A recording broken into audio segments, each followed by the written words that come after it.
Good morning, everyone, and welcome to today's simultaneous National Scientific Advice Information and Training webinar.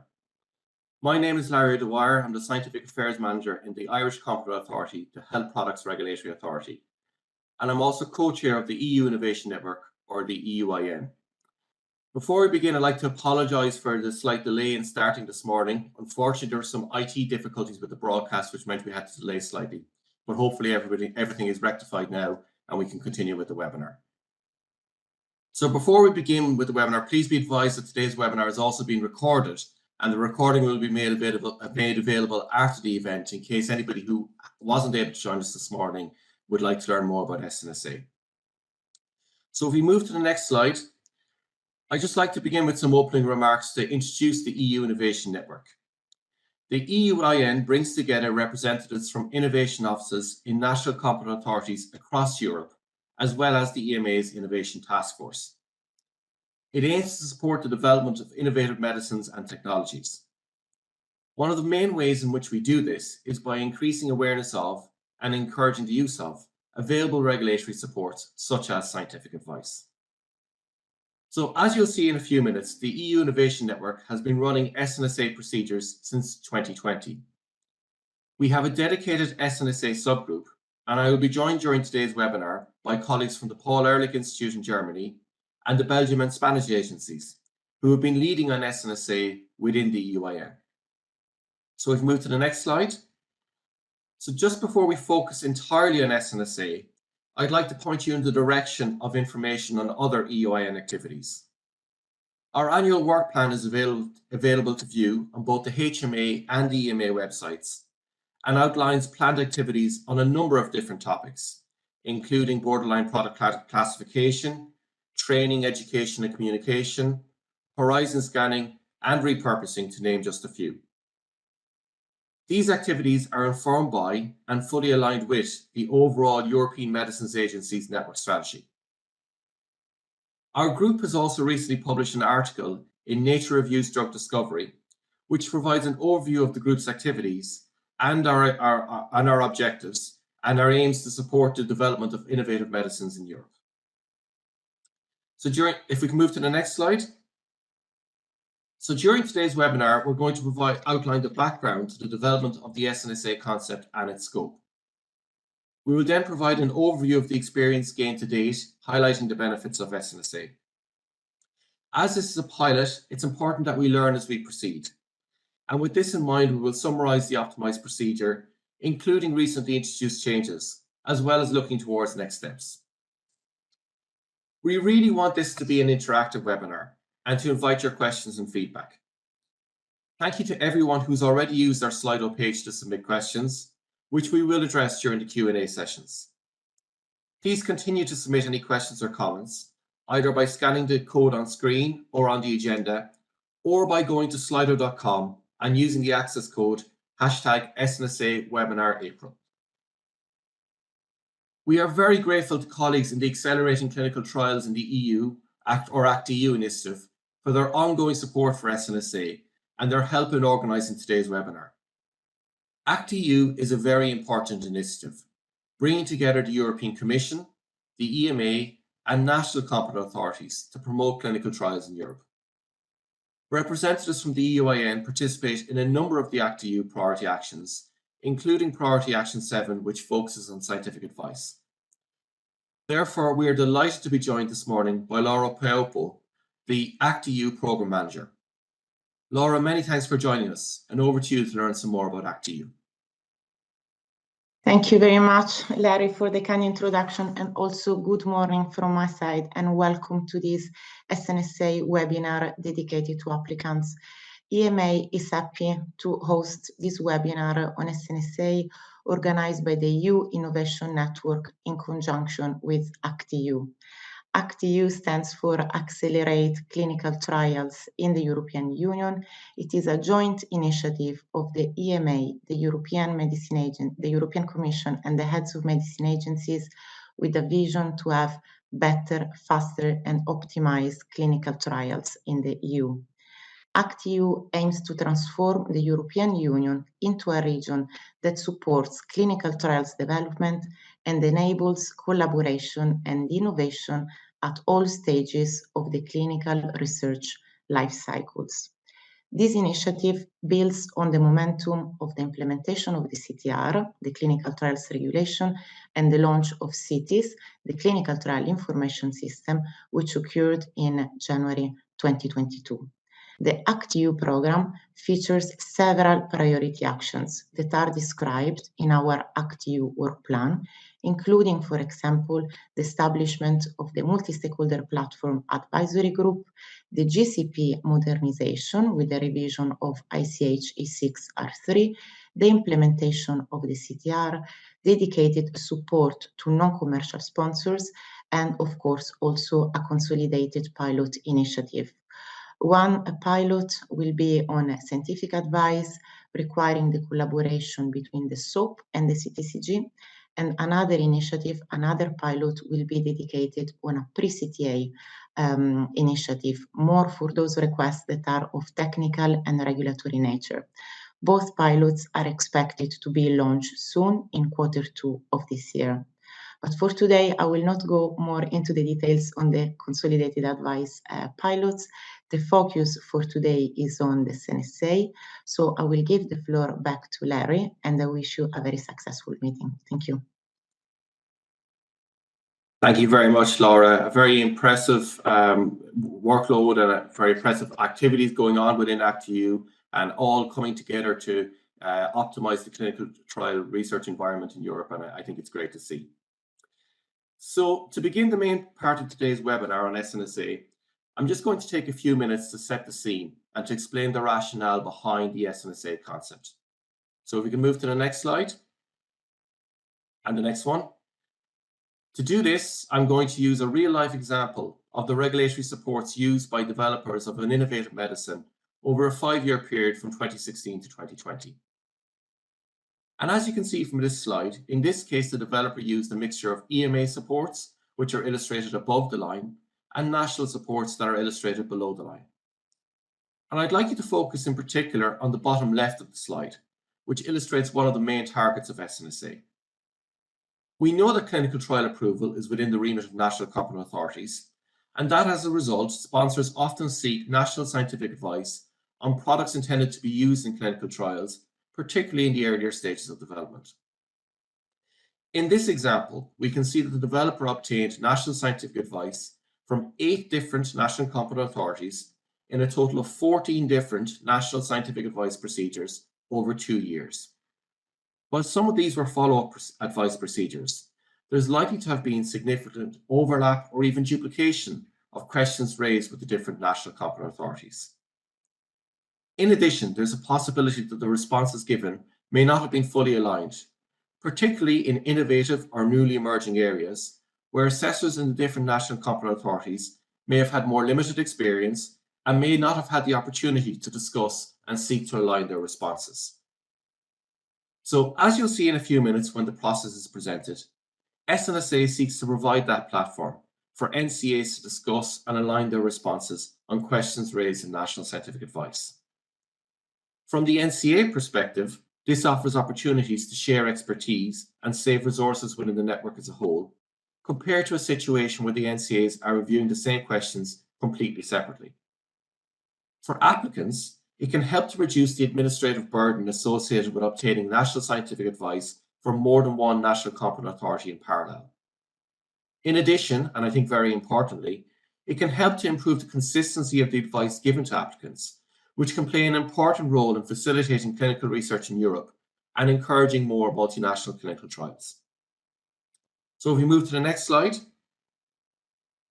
So as illustrated in that example, the scope of SNSA is aligned with national scientific advice, and SNSA can potentially be used in scenarios where applicants might want to seek national advice from 2 or more national competent authorities at the same time, particularly in earlier stages of development or on matters falling within the remit of national competent authorities, such as advice, for example, in relation to planned mutual recognition or decentralized procedures.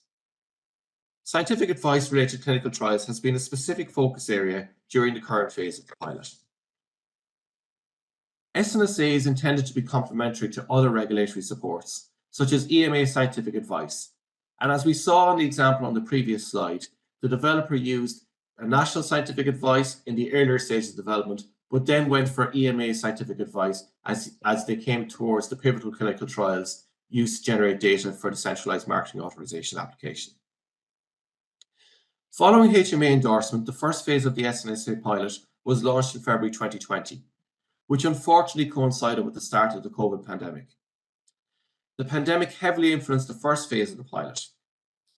So following a review of the lessons learned and engagement with ACT-EU, the current phase of the pilot was launched in December 2022 and is scheduled to run until the end of this year. So if we move to the next slide. So we've now gained a lot of experience with SNSA, and in the next presentation, my colleague Bettina Ziegler from the Paul Ehrlich Institute, who chairs the SNSA drafting group within the EU Innovation Network, will explain the concept in more detail and provide an overview of the experience to date in the pilots. We will have an opportunity to take some questions after Bettina's presentation. So a quick reminder to you to send in any questions via Slido using the details on the agenda. Bettina, over to you. Yeah. Hello, good morning, and thanks, Larry, for the kind introduction, and welcome to all the participants. I'm happy that you share with us this webinar, and thank you for your interest in the SNSA concept. On the first slide, we see here the kind of history of the SNSA. We started the SNSA pilot in the first phase in February 2020, and we started together with the pandemic, so it was really a challenge. And in this early phase, 10 volunteer NCAs were participating, and the participation scope was to have 2 NCAs sitting together with the applicant to provide advice. We had a chance to really be prepared and provide early advice, fast advice in this challenging pandemic situation. But of course, it was a challenge to be able to see how the pilot would run under regular, normal condition. So therefore, we extended the pilot phase 1 until the December 21, thinking about we could get back to normal, we could back to see how SNSA would be taken over in regulatory advice procedures apart from COVID-19. So here we included also the possibility for to request the participation of a third NCA participating as observer. The role of the observer was a twofold introduction. That first, to have for newly participating NCAs provide the opportunity to have a closer look inside to how the procedure ran, to what would be expected from the NCAs, what would be the interaction between the NCA and the applicant. And also from the side of the applicant, the chance to invite an NCA to not actively participate, but to just learn about the questions, about the development of the applicant. So we found that by getting towards the end of this first pilot phase, that we hadn't even enough experience given the long time of the COVID-19 situation, of the pandemic situation.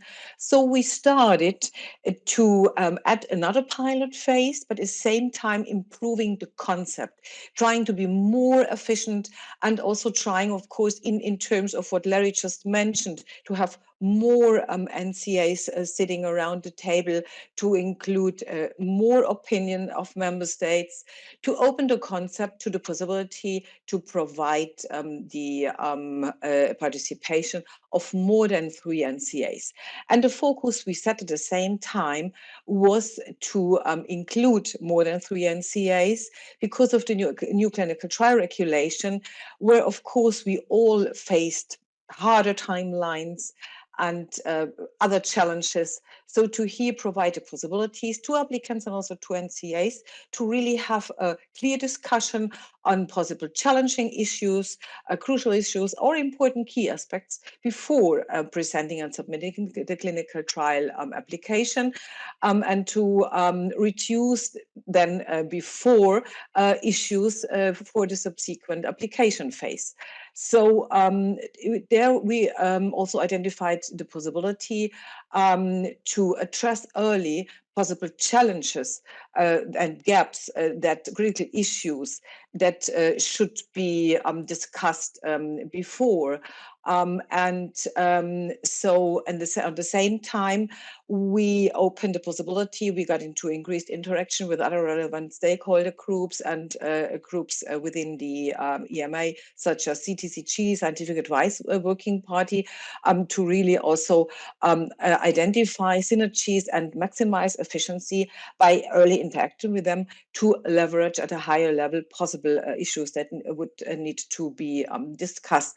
And so we were in this pilot phase focusing on improving efficiency and consistency of the advice.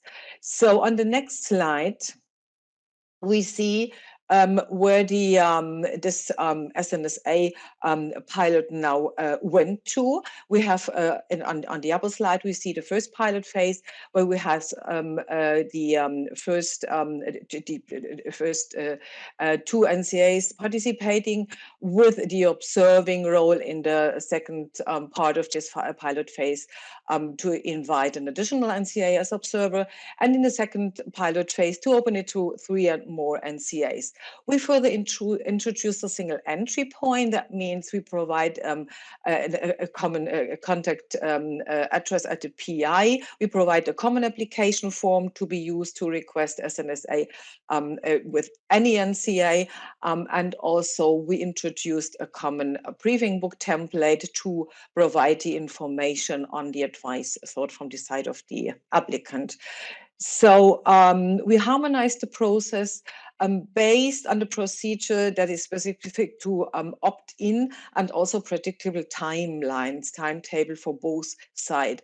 That means we intended to provide fixed timelines at the start of the procedure, but of course also providing flexibility under special circumstances, as we also had the experience from, of course, the COVID-19 situation.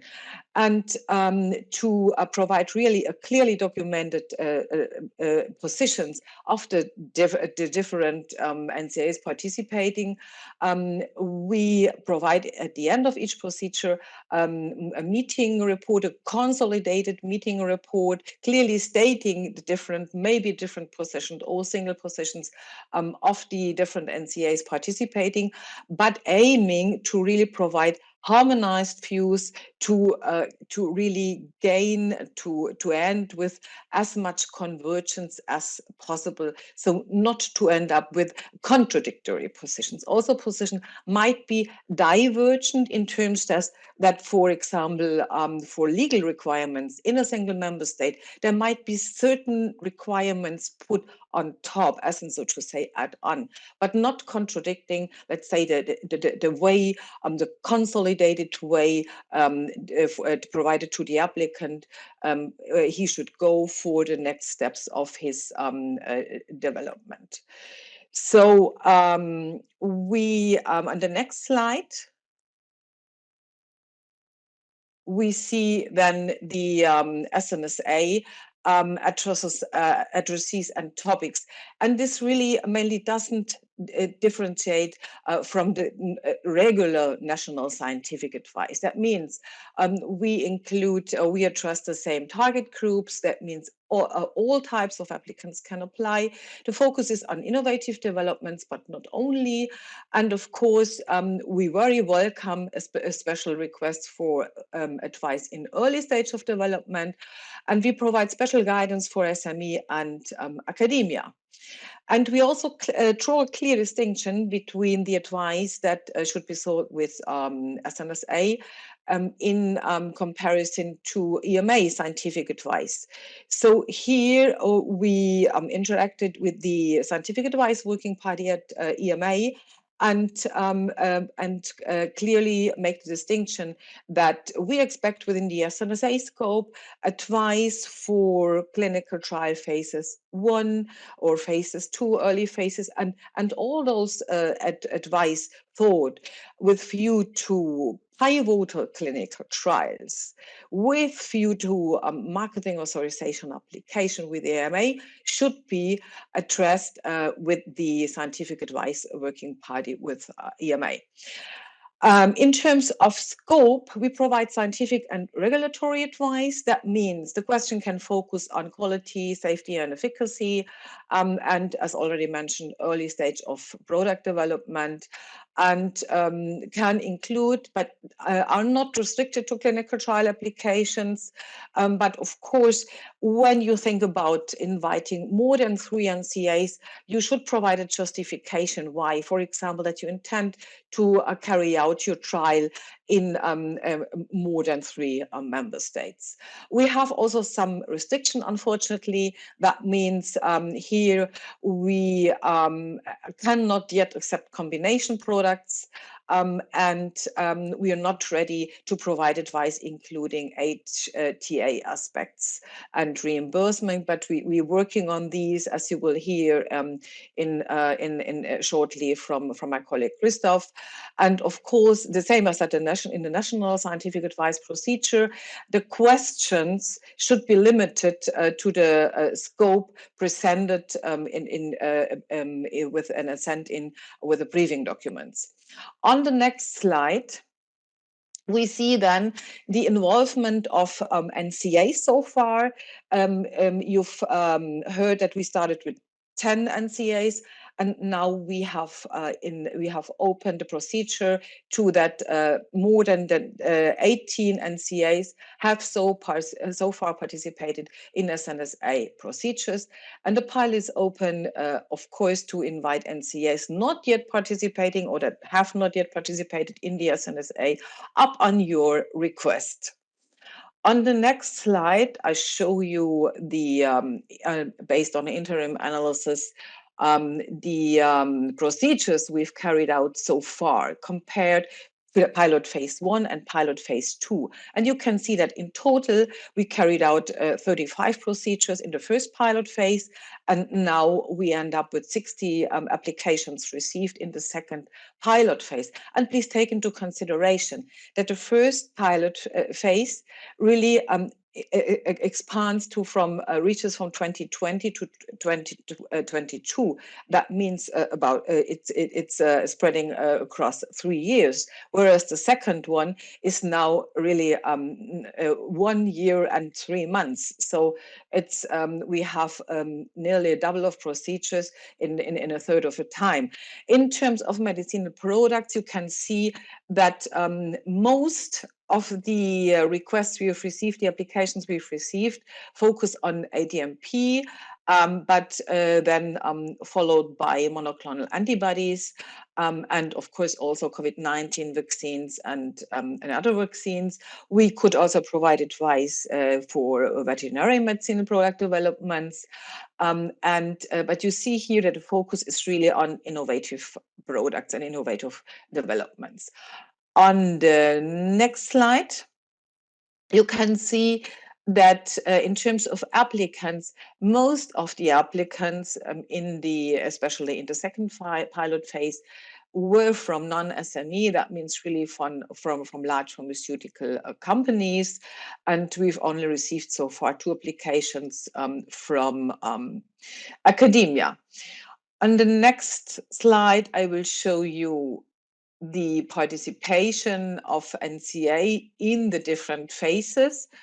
And you can see here that's spreading across a large variety here, and increasing engagement from NCAs in the second pilot phase, whereas compared to the first pilot phase here, that really proves what I've just told you: participation of 18 NCAs, increased involvement here. You can see uptake from, for example, colleagues from the Netherlands, and the Spanish agency also has increased engagement. And we could also here welcome from the side of the coordinating NCAs, Spain, who really, Joanna supports us also here in coordinating the SNSA procedures.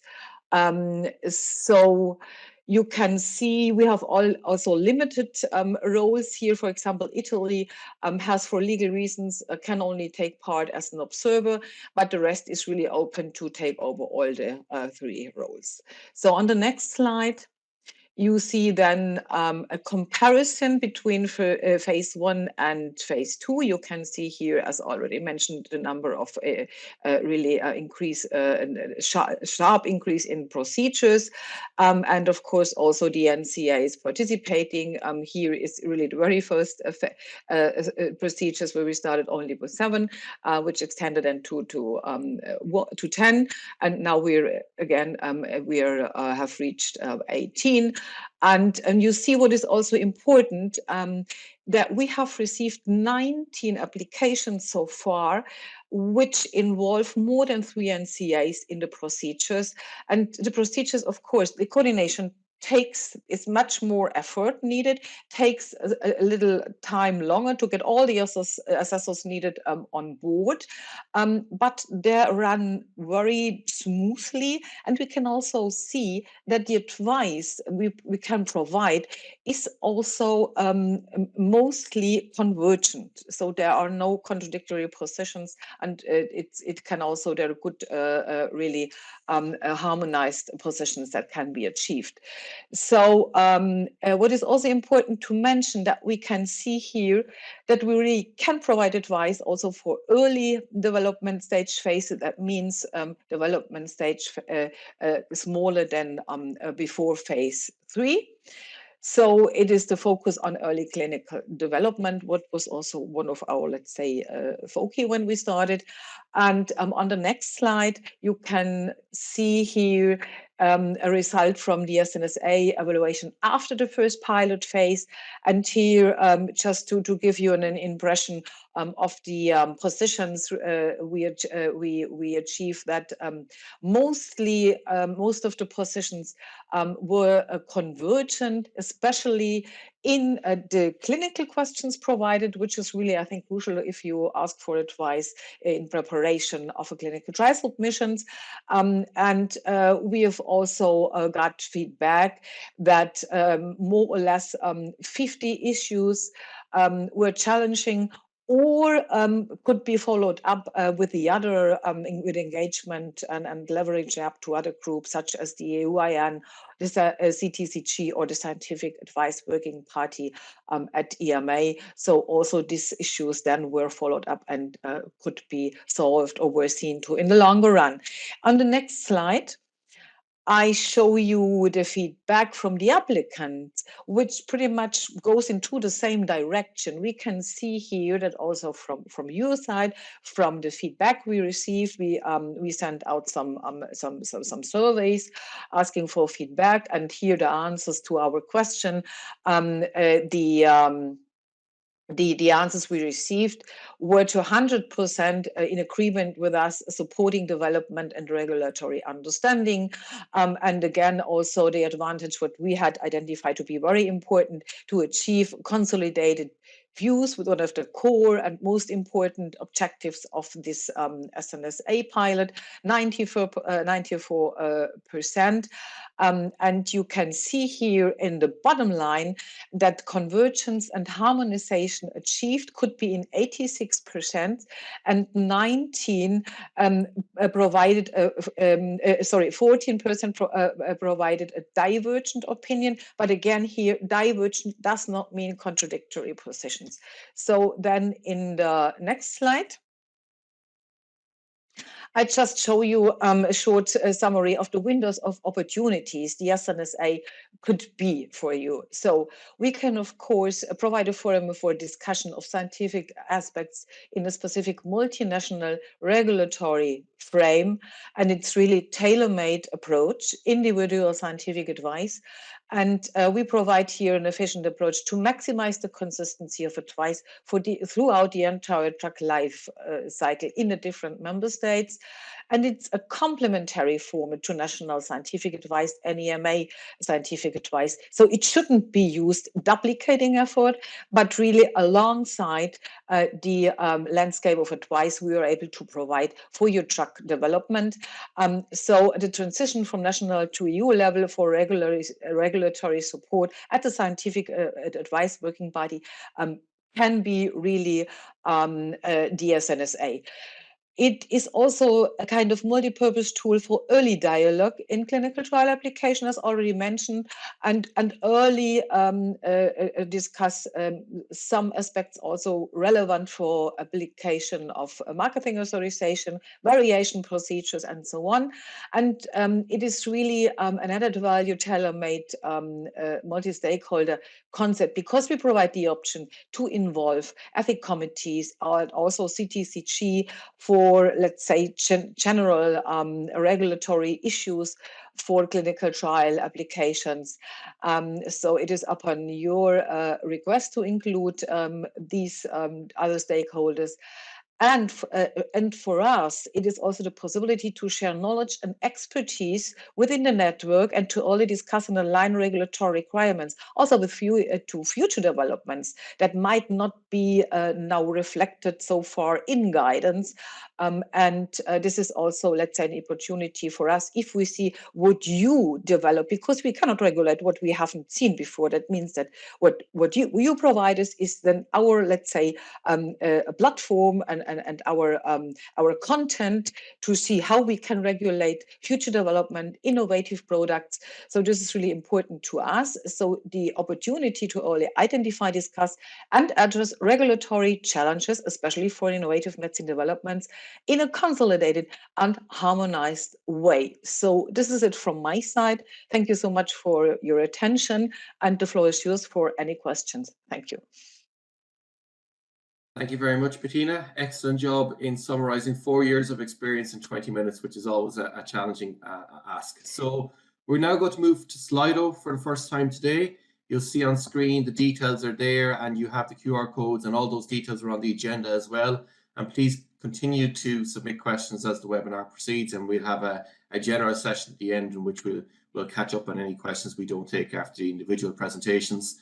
But if you move towards the questions now, for Bettina, we have a number of questions, and I suppose there are some different themes associated with the questions. So first of all, maybe the first theme is alignment of advice within SNSA.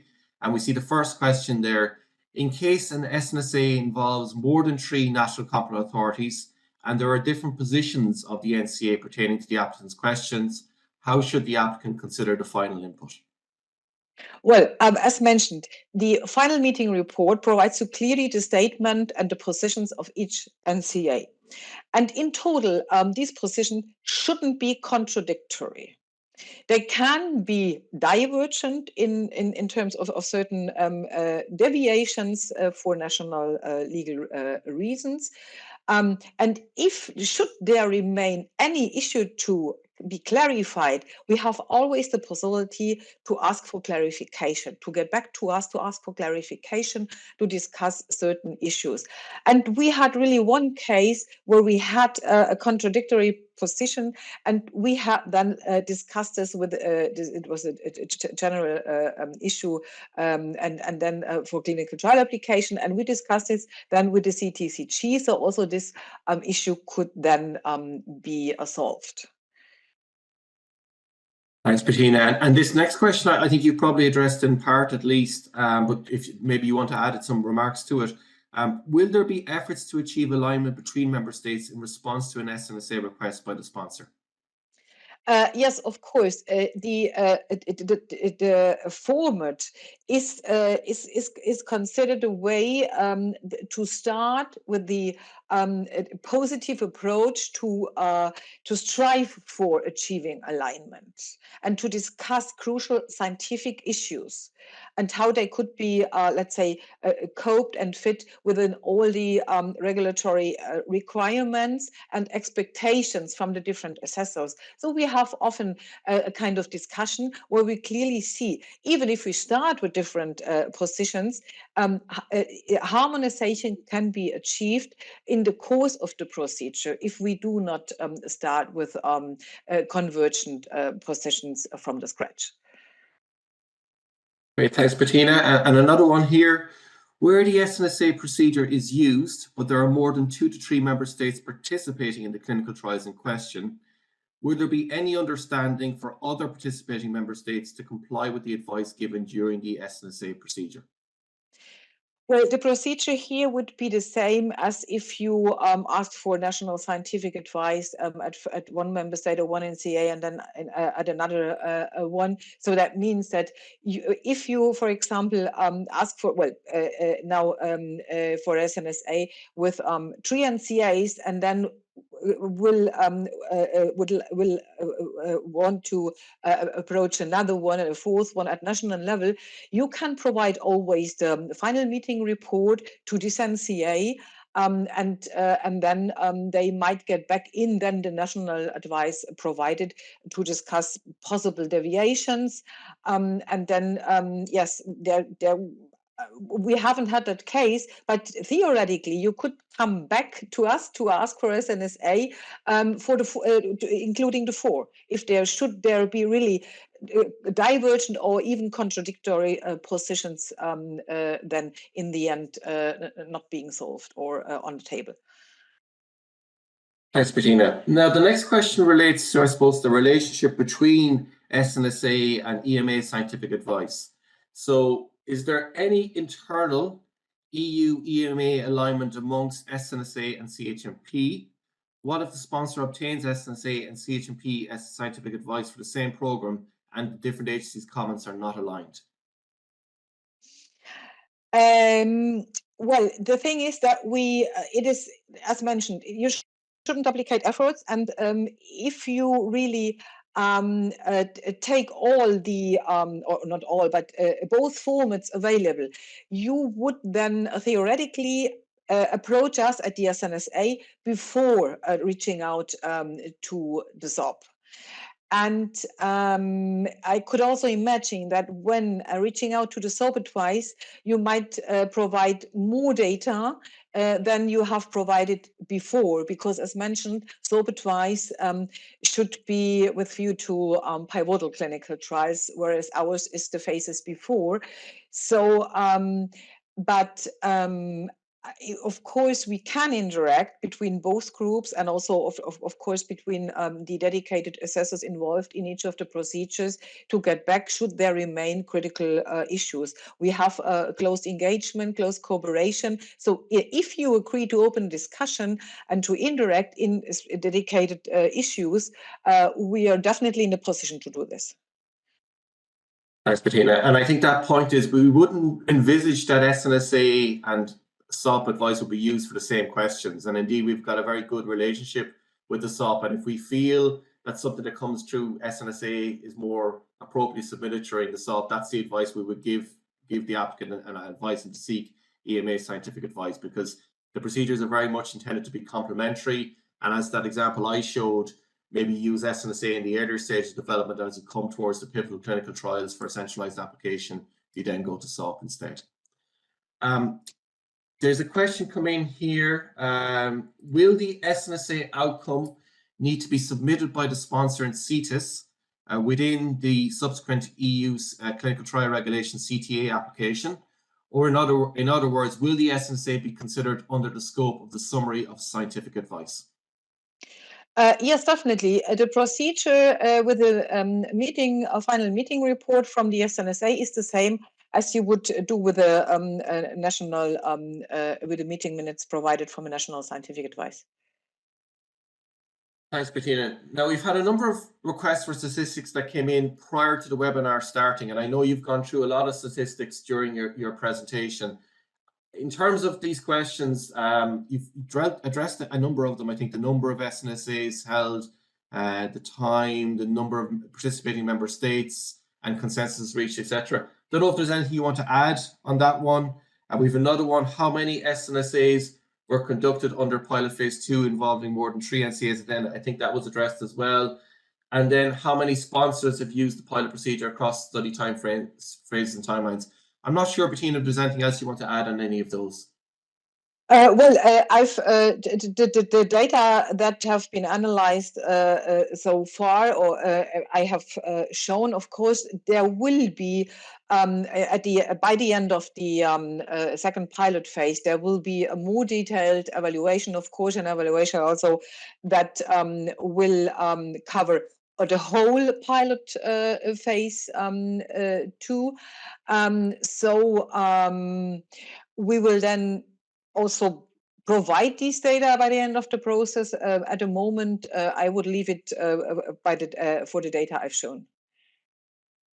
Yes, so we're I suppose starting the evaluation of phase 2, which will allow us to really get into that type of data in terms of level of convergence, etc., that we've already presented from phase 1. So we'll certainly be analysing that data carefully. There's a question here in terms of observer status. Can you elaborate on when the 2 countries currently listed as observer could be fully included so that the applicant can leverage from their joint advice as well? Okay. This question I need to double read. When the countries as observer could be fully included? Well, the question is the approach. It is the decision of the applicant from the scratch in indicating in the application form whether the countries should be invited as participants or only as observer. So it is on the applicant what the applicant expects from the NCAs, because we need to be clear that the observer status is a passive participation.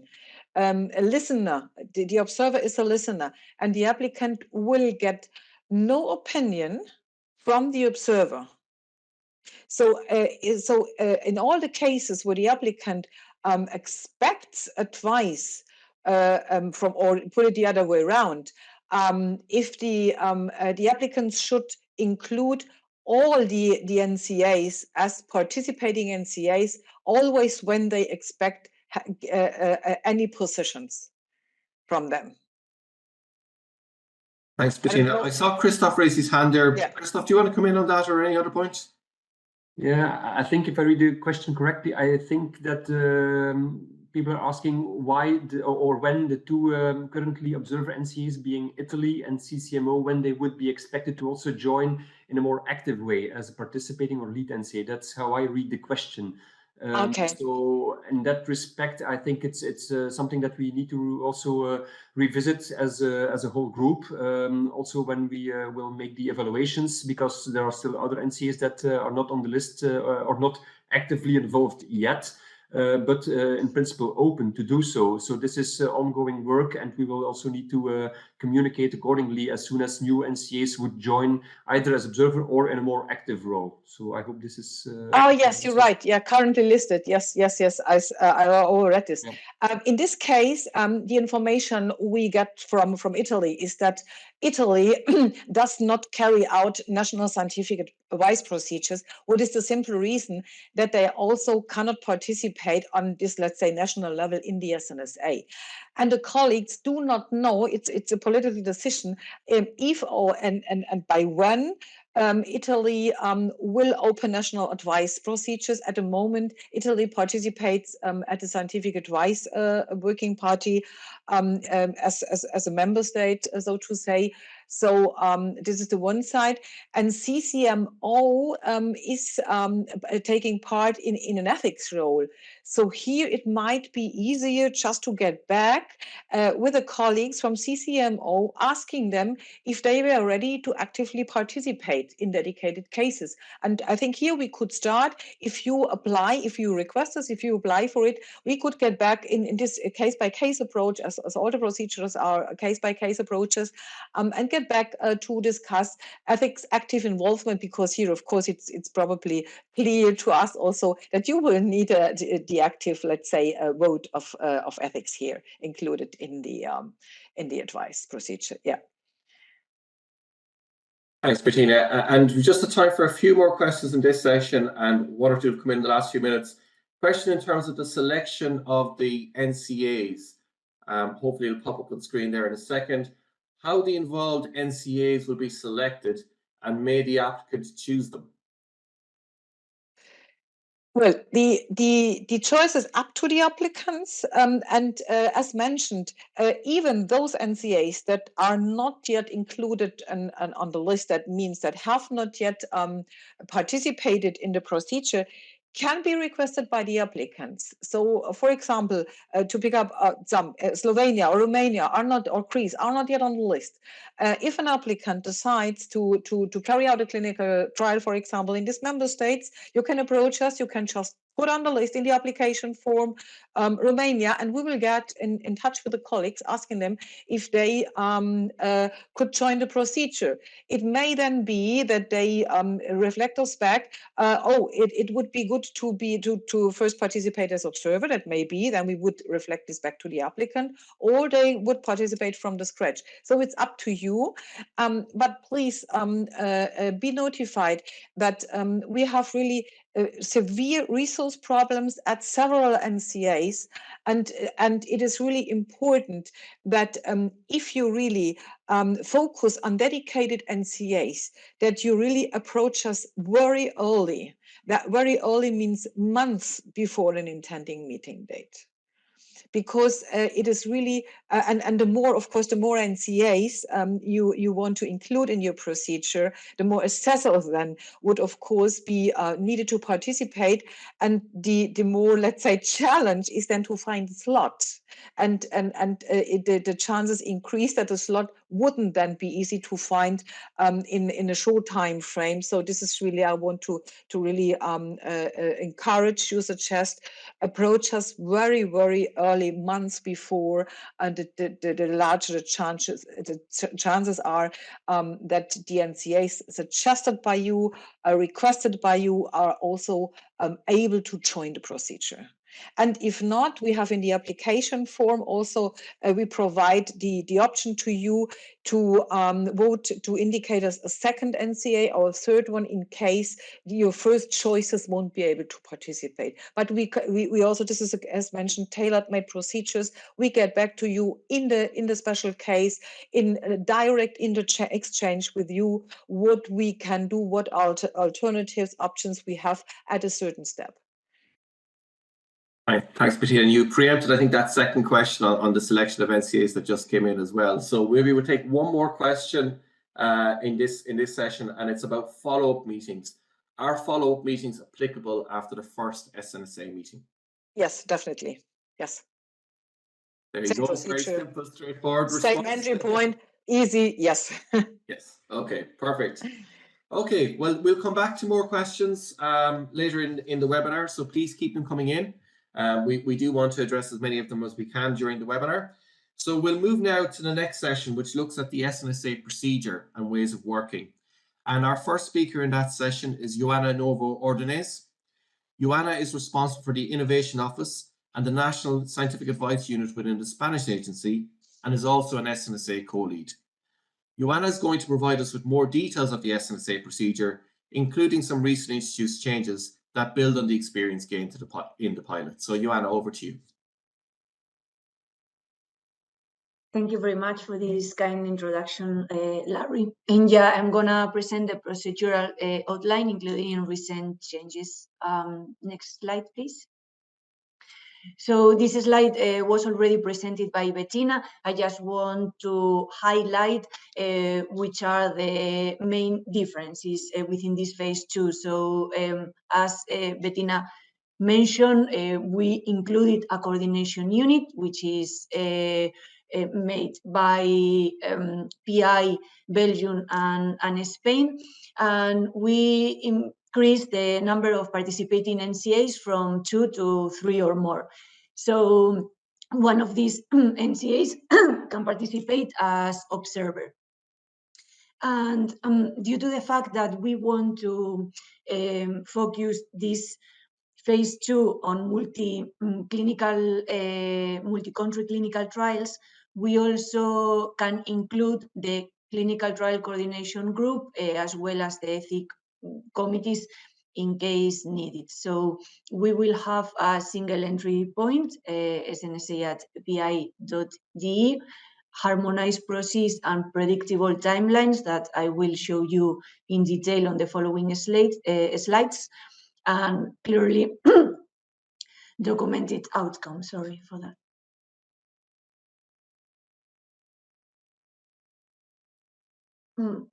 Clearly documented outcome in a meeting report. Next slide, please. So here I show you the flowchart for applicants that will be published on the following weeks.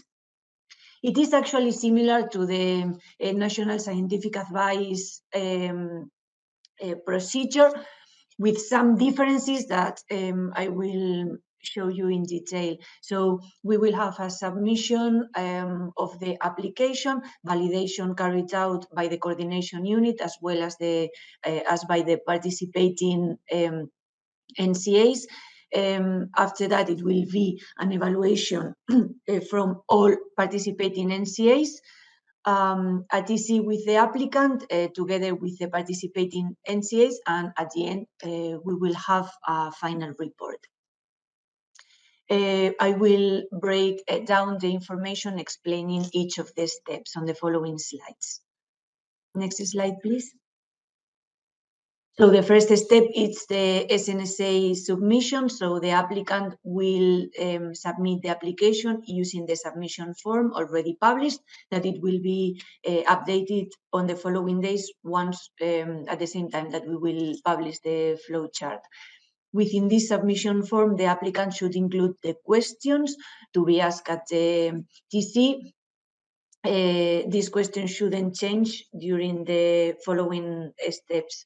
Within this submission form, the applicant should also include which NCAs he would like to have as lead NCA and participating NCAs or observer, and propose dates for the TC. We've really encouraged the applicant to include also other NCAs in case this one selected for the lead NCA or participating NCA cannot participate on that particular SNSA, for example, because of human resources constraints. So this submission form will be sent to the email, the central coordination email, and us as coordination unit will perform the first validation, sending that application to the participating NCAs. They will check their availability and if they can take that SNSA on board, and letting the coordination unit know. So if the lead NCA cannot participate at lead NCA, maybe they can participate as participating NCA, or in case of any of them can participate, even the additional ones that the applicant had proposed, the coordination unit would get back to the applicant, letting them know that the SNSA cannot proceed, and he could present a national scientific advice to some NCAs, for example. So different options can be done at this step. Once there is an agreement among the selected NCAs and also on the proposed dates for the TC, the coordination unit will send information to the applicants about the NCAs involved, their contact, and the meeting date. And the applicant is asked to submit the whole package to the NCAs involved and fee payment directly to the participating NCAs, to the lead and participating NCAs, not to the observer. As Bettina mentioned, the observer won't give any input on the SNSA, so he wouldn't take any fees as well. Next slide, please. So the day 0 start of the procedure, the applicant will submit the whole package and fee payment to the participating NCAs. So the lead and participating NCAs will receive the briefing documents and fee payment, and the lead NCA take over the procedure at this step and send the TC details and minutes templates to the applicant, and also ask to send the presentation for the TC 1 week before the TC. From D0 to D20, it will the validation will be performed by the lead NCA as well as by the participating NCAs and the observer who can look at the information. So if the participating NCAs realize that any information is missing, we let the lead NCA know, and the lead NCA will contact to the applicants in order to ask them to compile and send any missing information.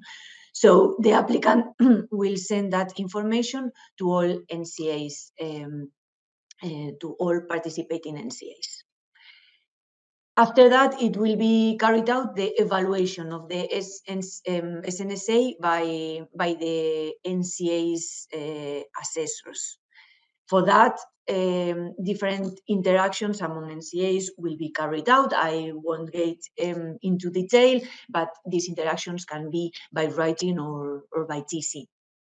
And then the applicant will send the presentation to the participating NCAs and lead NCA 1 week before the meeting. Next slide, please. This is the third step, meeting date. So during the meeting, the lead NCA will introduce their assessors, followed by the participating NCAs, which will do the same, and then the observer. After that, it will be the presentation made by the applicant, and they will ask all the questions previously sent. The questions will be addressed by the lead NCA, followed by the participating NCA, who they just answer if they agree or not, or add any other information that they should consider important. The meeting will be moderated by the lead NCA, and the observer won't participate at the meeting. Therefore, as I've mentioned before, they wouldn't include anything, or they wouldn't even review the minutes. Next slide, please. Then 10 days after the TC, or during that days, the applicant should send the minutes from the TC to the participating and lead NCA. So the lead NCA will draft the report taking into account that minutes and send it to the participating NCAs and the observer. The participating NCAs will review the answers included by the applicant, and the observers will only check the attendance list and national legal requirements. But as I've mentioned before, since they hadn't participated on the TC, they wouldn't include any change on the report. During day 85 and day 90, the lead NCA will come up with the consolidated SNSA report in agreement with the participating NCAs. And at the end, the lead NCA will send the final report together with the feedback survey to the participating NCAs. This feedback survey, it will be used for evaluating the pilot at the end of the SNSA procedure.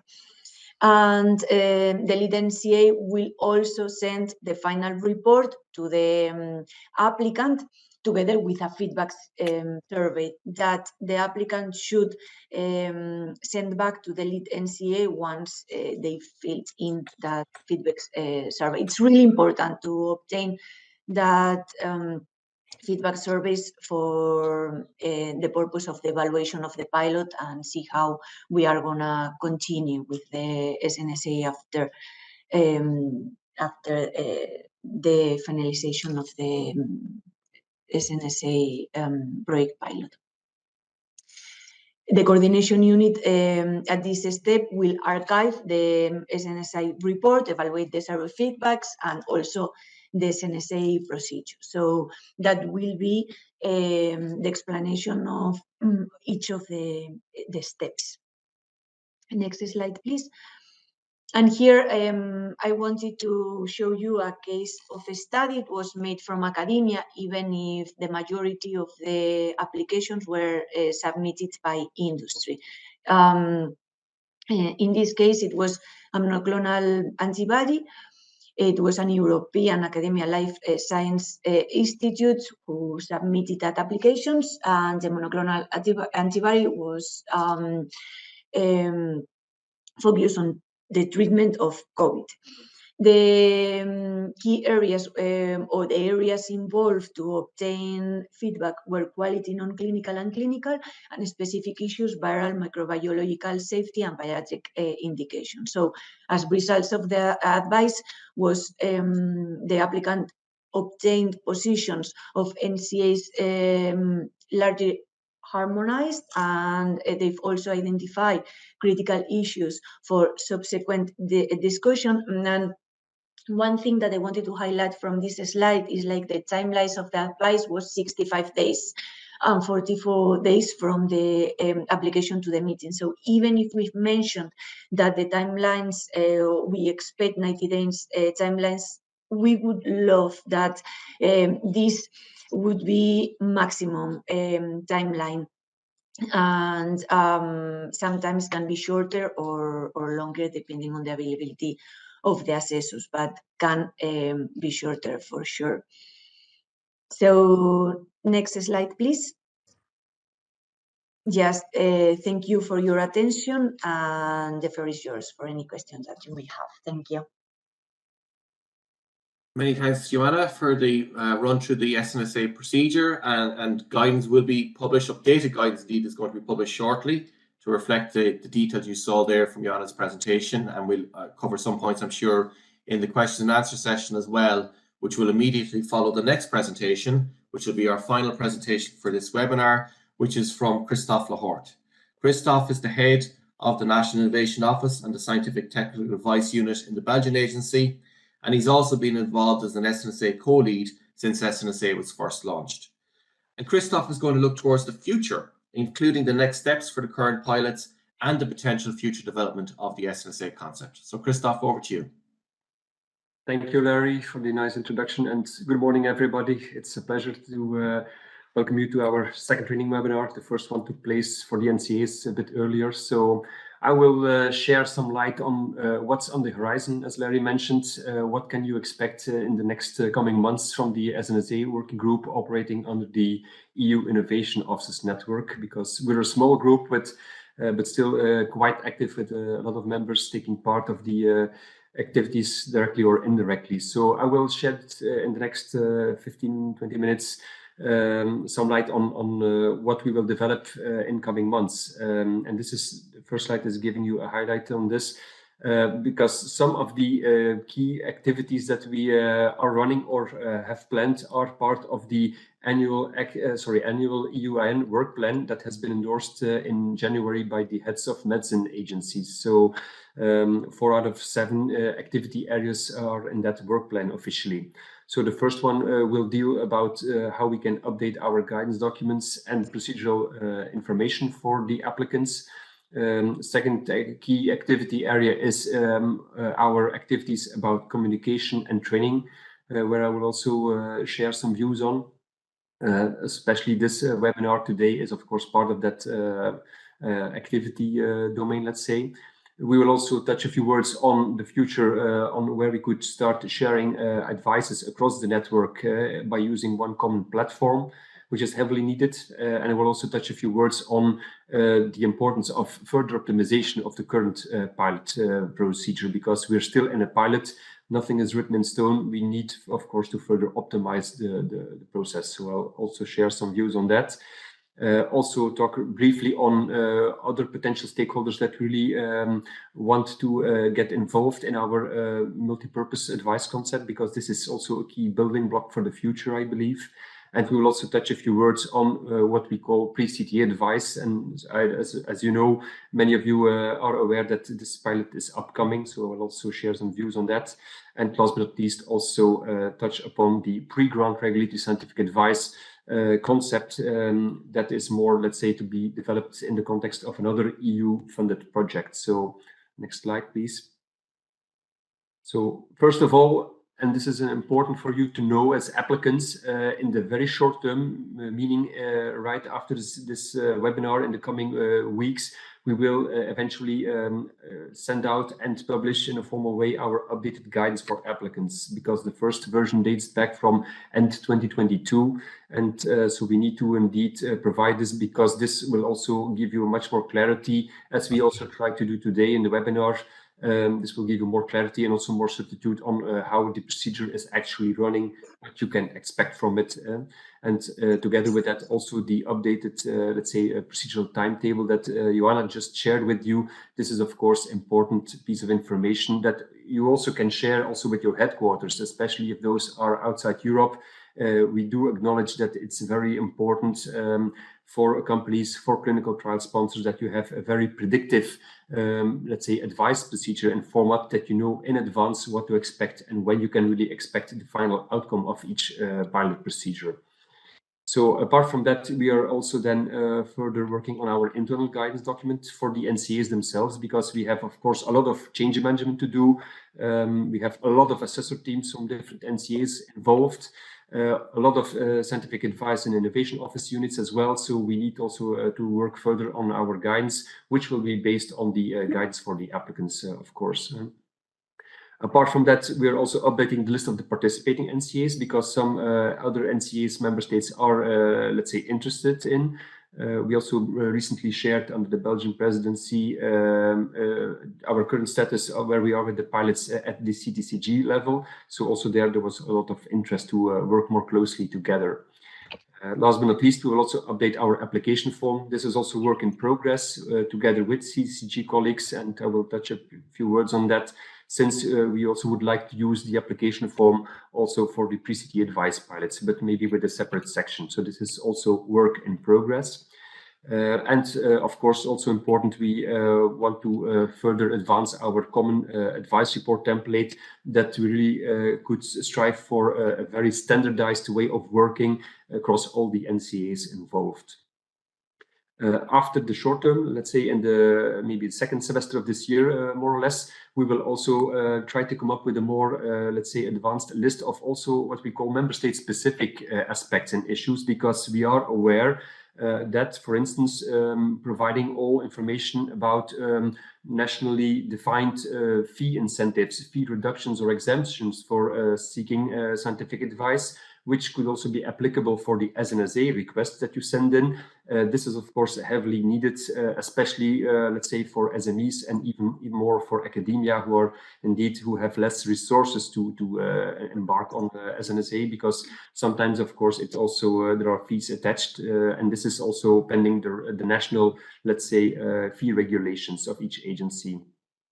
So this is important. Also, some other national specific issues could be mentioned, like also Bettina mentioned.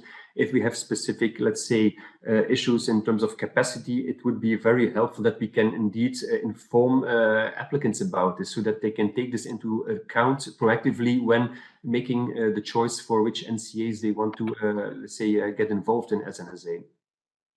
We will also work on a briefing book template, because still we see a lot of variation across the different pilot applications, especially like from academia or SMEs who have less experience or less knowledge on how to compile, let's say, a briefing book for scientific advice requests. This is, of course, another, I think, important element to work on and to standardize the process to help facilitate also the upcoming applications in that respect. We are also now developing, by the way, a Q&A document, which will be largely based on all the Slido questions from this training webinar, as well as from the previous webinar that we organized for the NCA's network in March, because this could also really help you in a way that many questions that come back, if we really bring this together in one clear-cut Q&A document, this could be also a piece of guidance to all of you that could really help you forward. Last but not least, also in conjunction with our colleagues at the ACT-EU Priority Action Group working on scientific advices, it is clear that we need a more, let's say more or better informed, way of expressing how the advice landscape is working. We know there are different advice offerings, as we explained, but quite often this is confusing applicants. So we need to explain in a better and more robust way when they should best seek which advice format during their development. And so this will be part of that landscape exercise. Although there is already a first attempt being done under the ACT-EU webpage, as many of you may know, where all the different advice offerings are already listed. But now I think we need to take one step further there.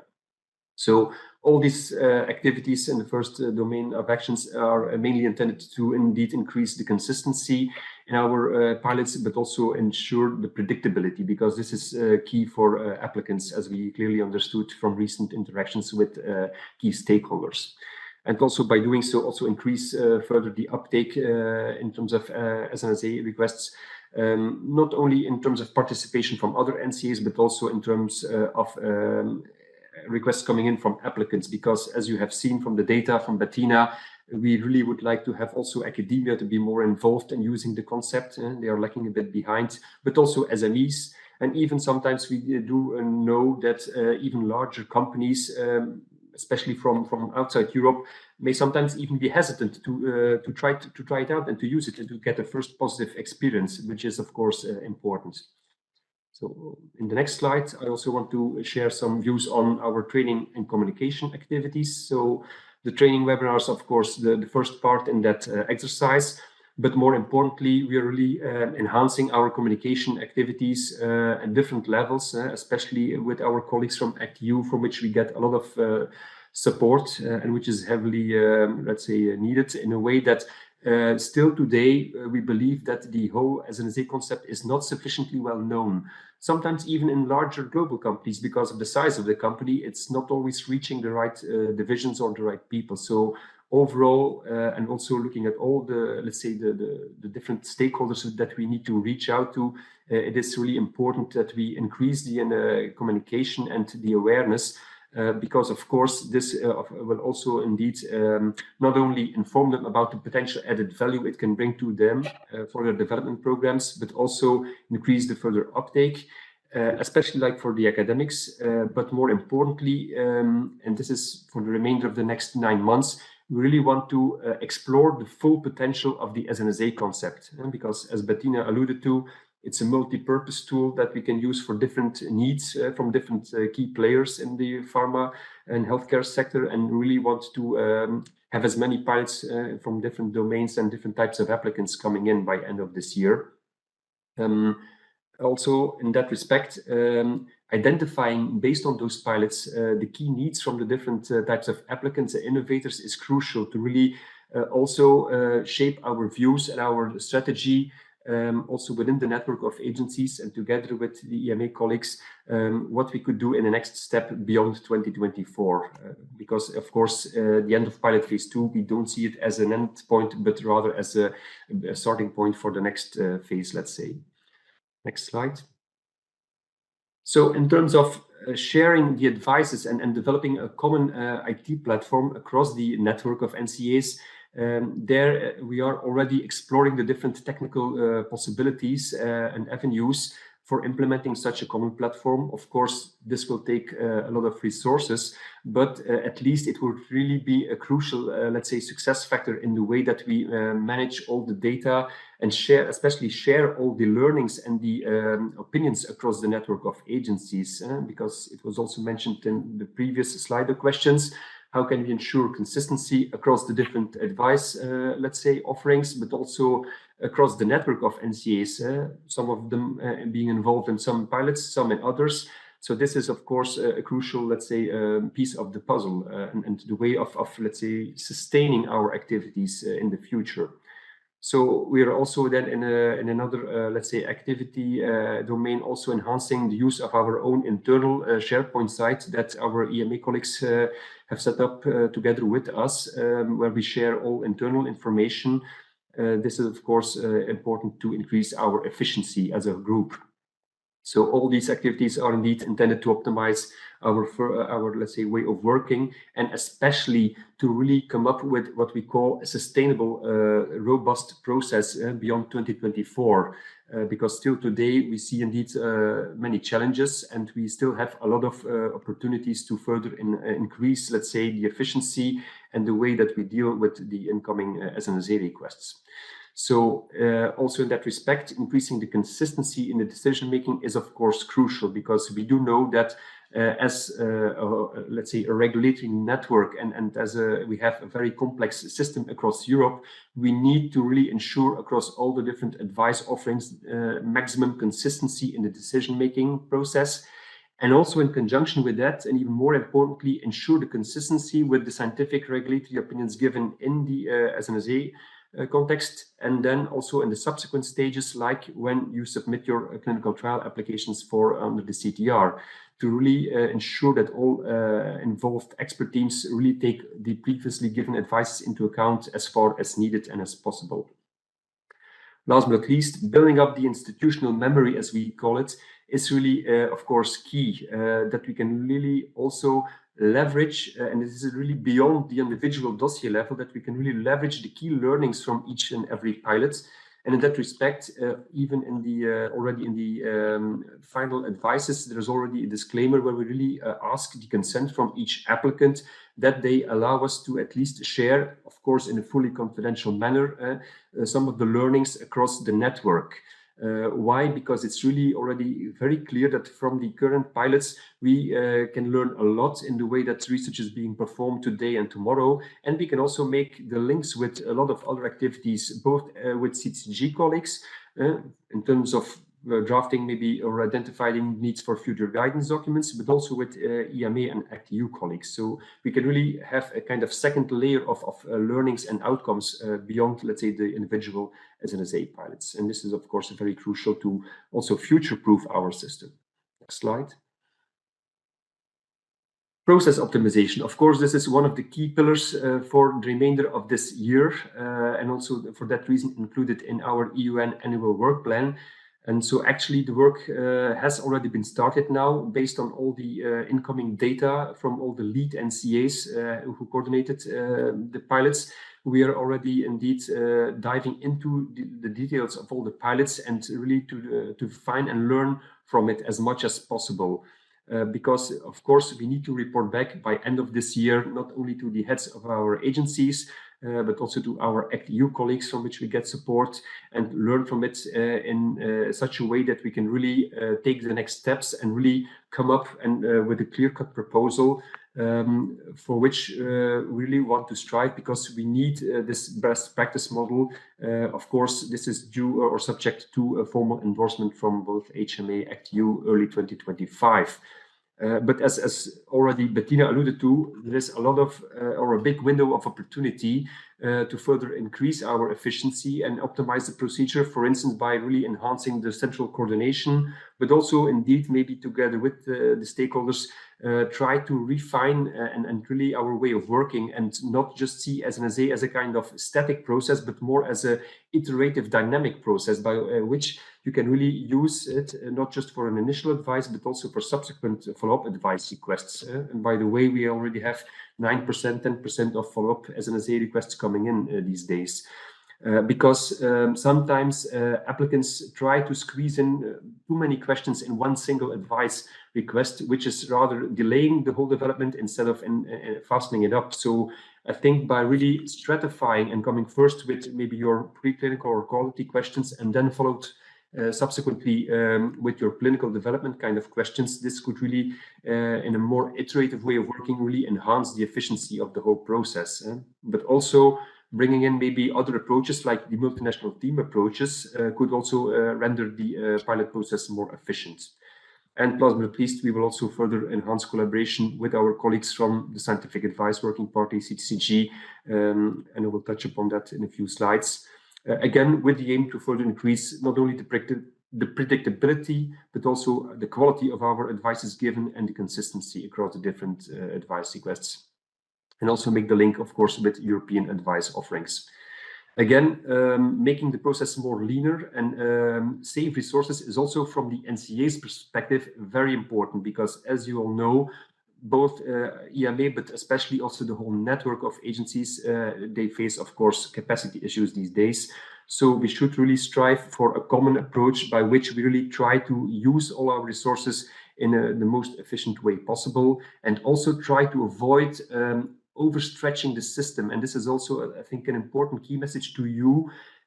Please do not submit the same set of data and same set of questions through different, let's say, advice offerings or pathways at the same time, because this is really duplicating efforts and duplicating the need in terms of resources from the different expert teams.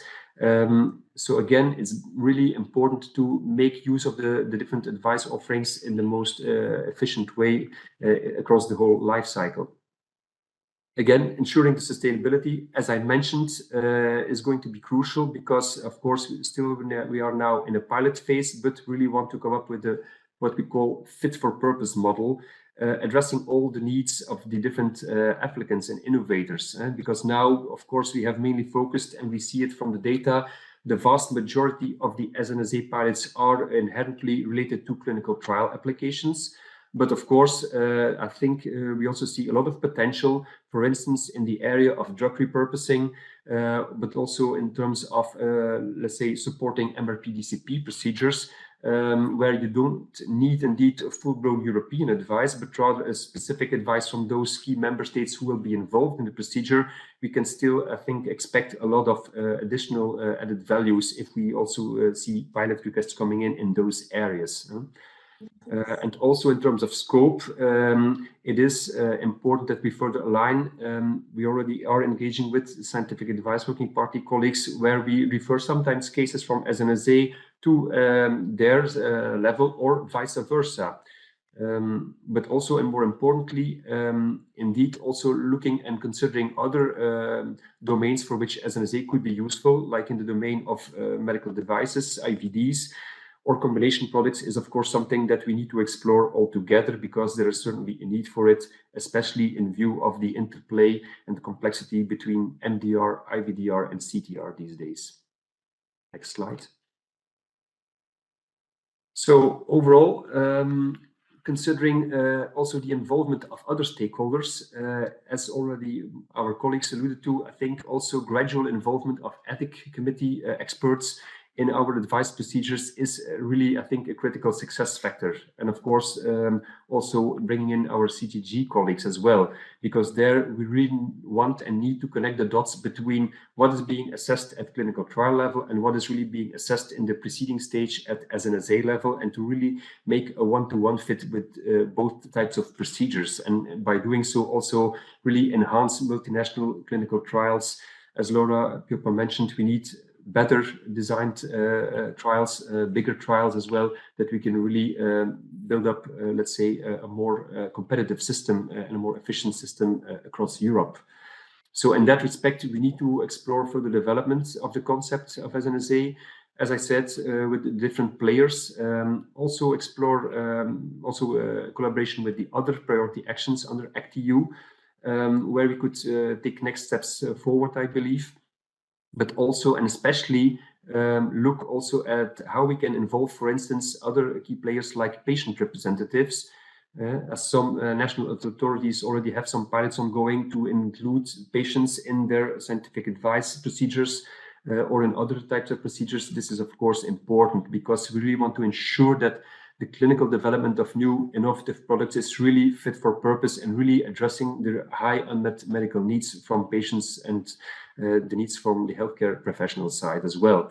So there we really could use SNSA as a kind of multi-stakeholder, let's say, approach and tool, as also Bettina mentioned, and provide what we call a more kind of consolidated advice format, bring in the views of the different key players in a kind of one-stop shop approach, as we call it. And this could really enhance the success rates of clinical research and also indeed de-risk the clinical trial applications before you submit them under CTR in the new CETIS system. Slide. So just some short words also on the upcoming CTCG pre-CTA advice pilots, as Laura mentioned. There are two upcoming pilots, which are heavily supported by the ACT-EU colleagues at European level. The first one is about scientific advice between Scientific Advice Working Party and CTCG, which will mainly deal with scientific questions and especially in conjunction with large pivotal clinical trials, but I will not, for the sake of time, expand too much on this one. I think importantly for our webinar here is the pre-CTA advice pilot, which is coming up in a couple of weeks now normally.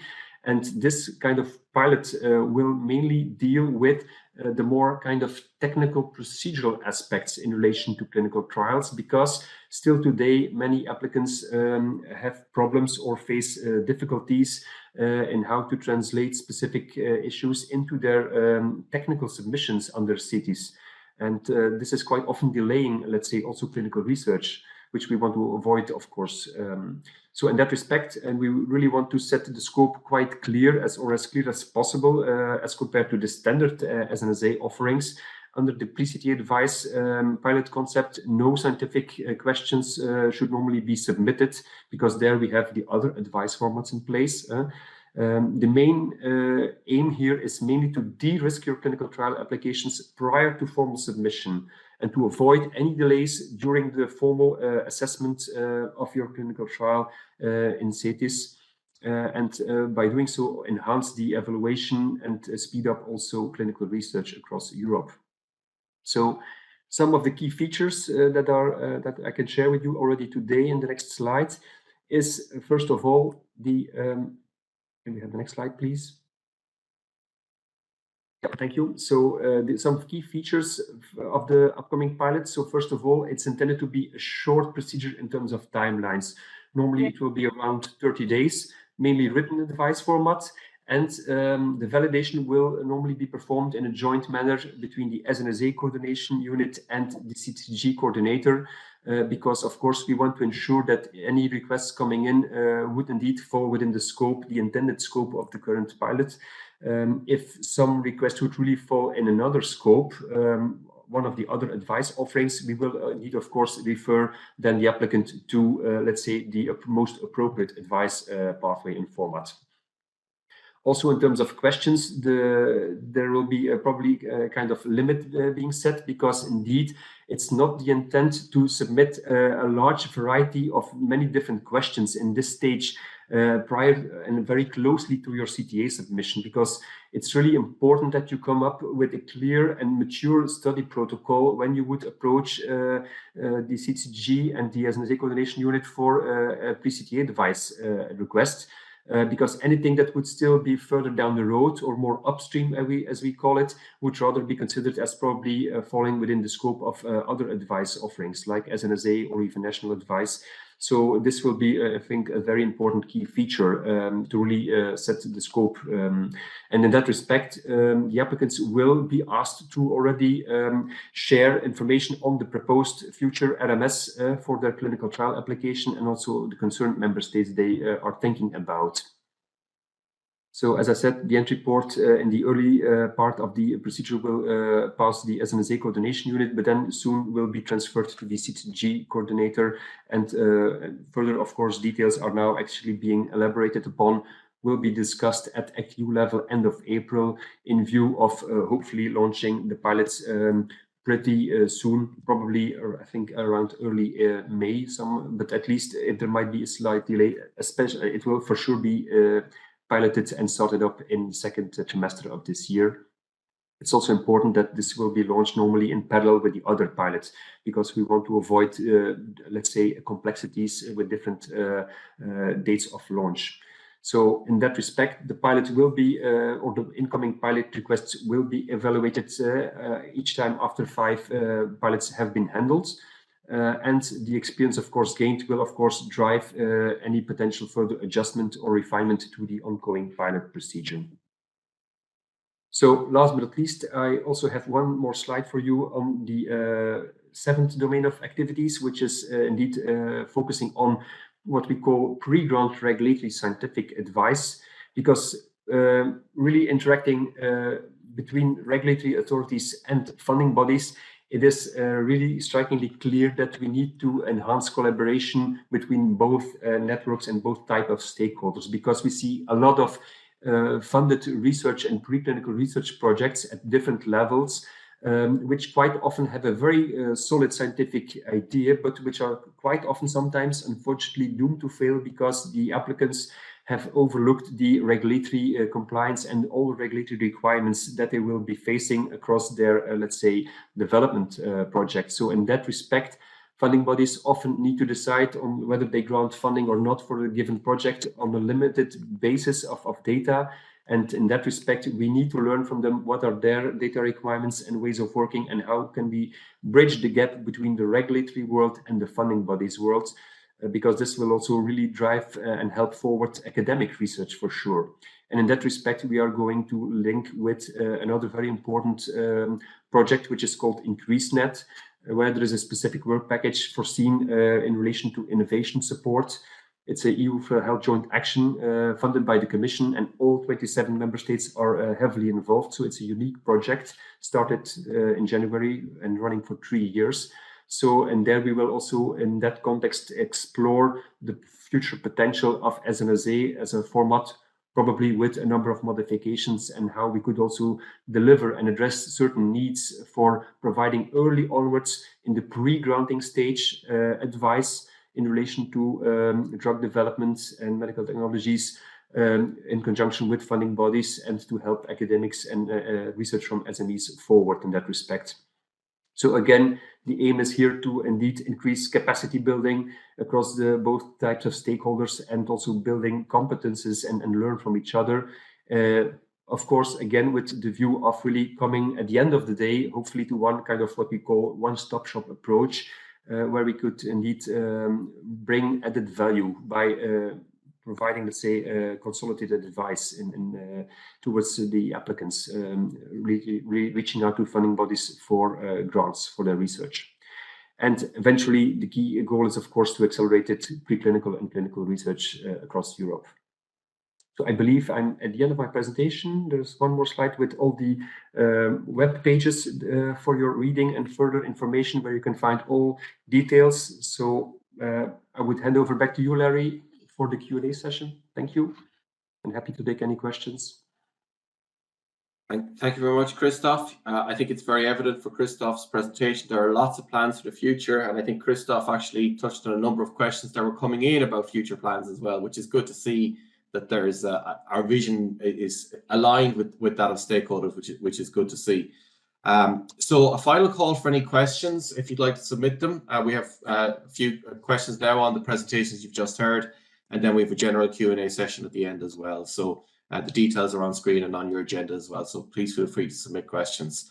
But if we go to Slido, if we can go turn to Joanna for a few minutes, there are some questions in terms of the procedural aspects. The first one there is, when will the updated guidance for applicants and the detailed procedural timetable be available, including an overview of country-specific requirements and fees as applicable? Thank you, Larry.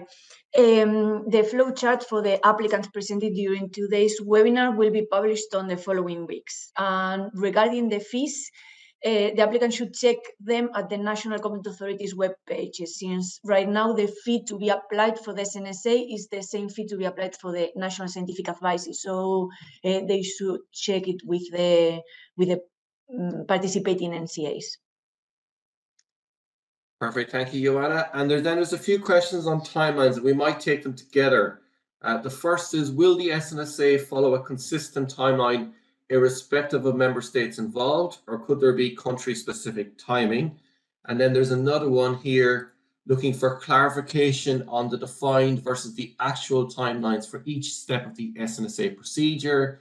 Have the ones in the guidance been followed, or have there been, I suppose, some new trends that could drive potential updates to the guidance?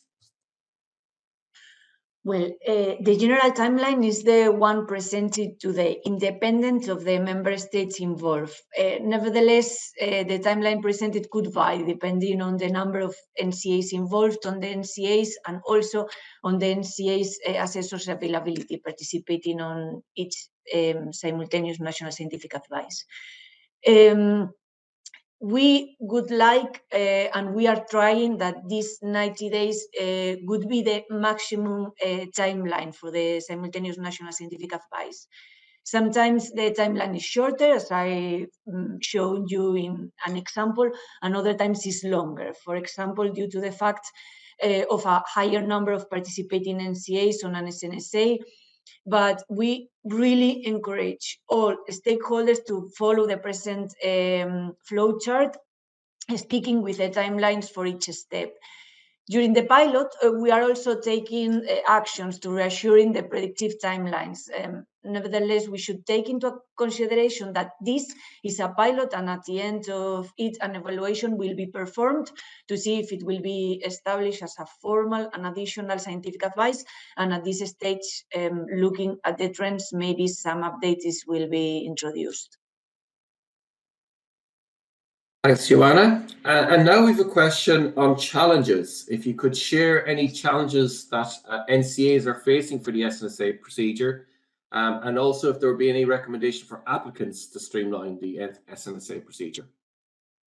Yeah, that is a tricky one, but we've actually carried out a survey from the phase 1 pilot, so we can give some input on this. One of the main challenges is the availability of the assessors involved at national level to carry out the simultaneous national scientific advice procedure due to the resources constraints, and more burden for the coordination team and assessors involved, since in the SNSA procedure we're adding an additional meeting between the participating NCAs prior to the meeting between the NCAs and the applicant, which does not happen with the national scientific advice. Also, the coordination can become more complicated when more NCAs are involved. For example, if the applicant includes 6 NCAs and questions concerning all areas, quality, non-clinical, clinical, it will be more difficult not only to find a suitable date for the TC with the applicant, but also for reviewing the minutes after the meeting with the applicant.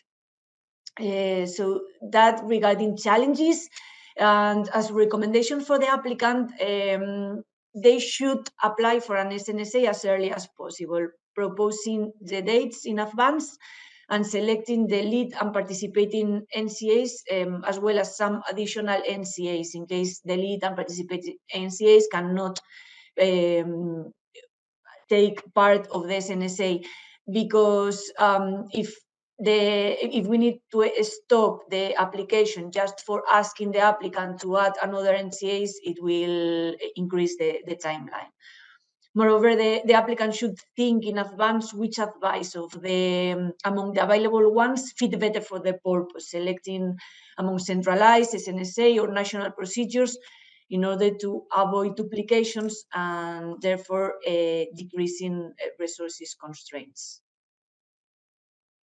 Yes, Christoph, I'll give the floor to you just if you want to add something else. Thank you. Yeah, thanks, Joanna. Yeah, just to add to your remarks or suggestions, I think what we also see coming out of some pilots is that quite often still today, applicants try to include too many questions in one single SNSA, or have sometimes maybe over expectations in a way that we can quite often not deal with any possible issue or question in one single SNSA request, especially because we see that the vast majority of the SNSA requests coming in is indeed inherently, and as we expected, in the early stages of clinical development, where you still have a lot of question marks about the safety, the potential efficacy of the product, and so on.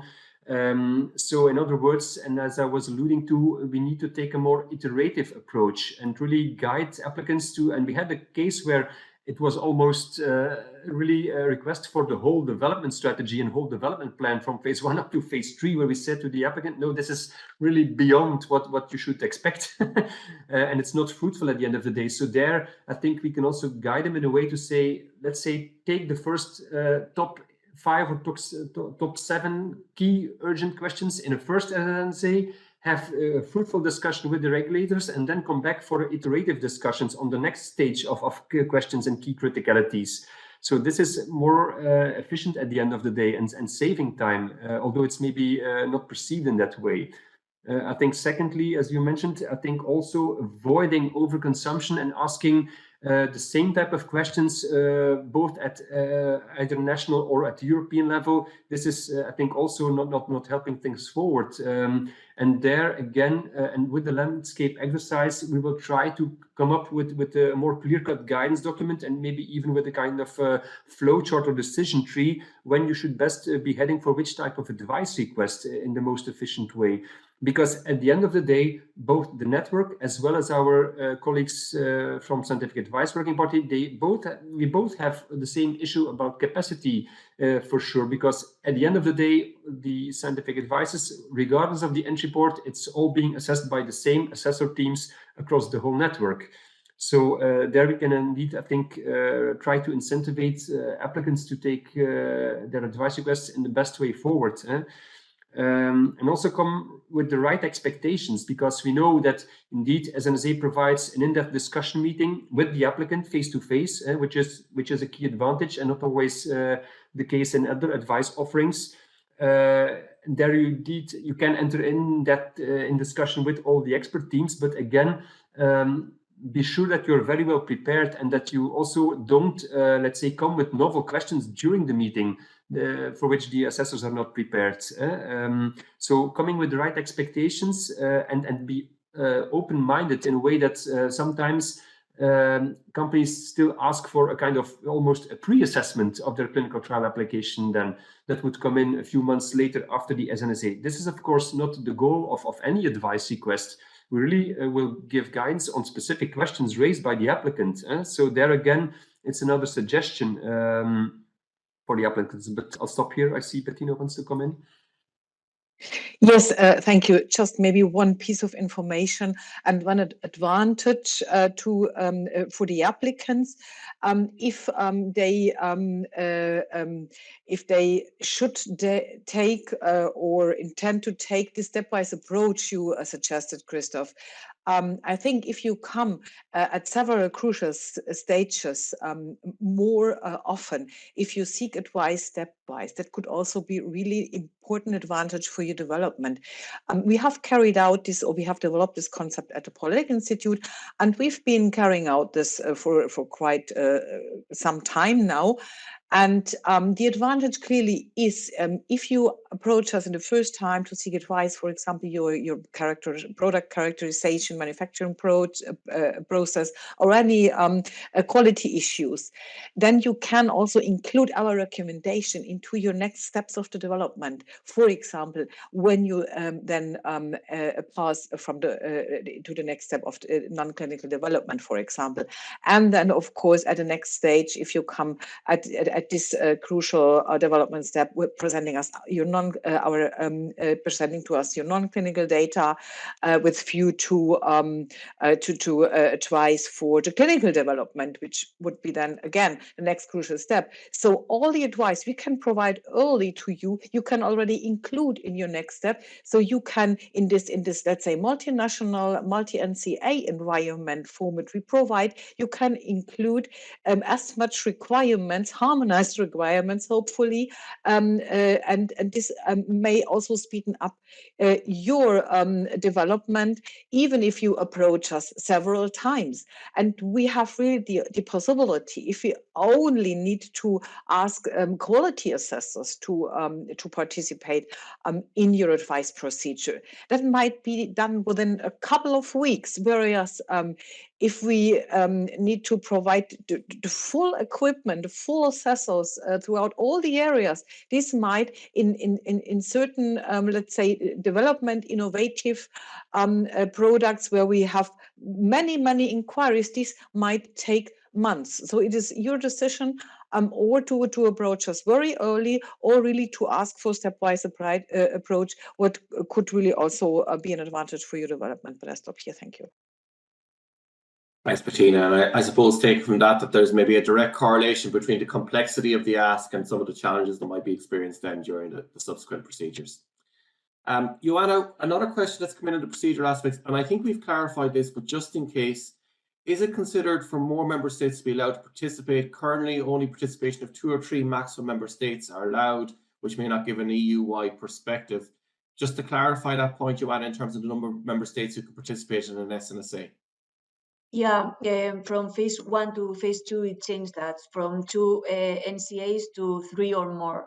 And taking into account that this phase 2 is focused on helping the applicants to develop or carried out better multi-clinical trials. All member states at which the applicant would like to submit the clinical trial, in our opinion, should ask and take part on a simultaneous national scientific advice. So the number can be higher, even if, Bettina mentioned already on her slides that we have a higher or quite higher number of procedures with more than 3 participating NCAs. Yes, so that's a significant change that was made between phase 1 and phase 2. Of course, it brings more complexity, but again, it's responding to the ask from stakeholders. Yeah. Christoph, I have a number of questions here looking at the end of the pilot and the future development of SNSA, so very much in connection with your presentation. So first one here, what are the plans for next steps after the SNSA pilot 2, given that that phase is supposed to end after December 2024? And can we still request an SNSA into Q4 24 for a meeting in Q1 of 2025? Yeah, well, first of all, in terms of let's say deadlines for submissions, we already discussed it on beforehand, also in our monthly SNSA working group meeting recently this week. We will not, let's say, use a hard stop or a hard deadline, but we will rather be flexible, meaning that any requests coming in, even until end of December this year, we will for sure take on board and even beyond that. Because, and coming on the first part of the question, we don't see end 2024 as a real endpoint, but rather, as I said, as a kind of beginning or starting point for the next stage. Meaning that, of course, we will, and that's why we already started the groundwork for the in-depth evaluation of pilot phase 2 and 1 together, is that we will need to report back to the heads of agencies of the network and ActU colleagues in a profound manner, that we really provide an in-depth insight of the key learnings and also of the key incentives, what came out of the pilots, where were we able to provide impact and increase clinical research across Europe, where were we able to indeed come up with more convergence in terms of views, accelerating clinical research in that respect. So the evaluation from HMA ActU will be, of course, a key milestone, but of course, at the same time, when preparing for the evaluations, we are also indeed preparing our views on what could be the next step. And in that respect, because we will also launch a survey to NCAs in the coming months to get full insight on what could be indeed the next, let's say, way forward. I think, and personally speaking now, I think, and we also captured it clearly at the recent DIA symposium in Brussels in March, there's, I think, a huge potential, for instance, to indeed use SNSA as a format, for instance, to address the needs in the medical technologies area, medical devices, IVDs, and especially there, we already heard from many key industry players the big impact of the MDR, IVDR, CTR interplay and the complexities around how do we deal with combination products, with companion diagnostics in conjunction with those frameworks. and the impact that also clinical trials are facing right now already today. So there, by potentially opening up the scope of SNSA, it could really address a very big need from the sector.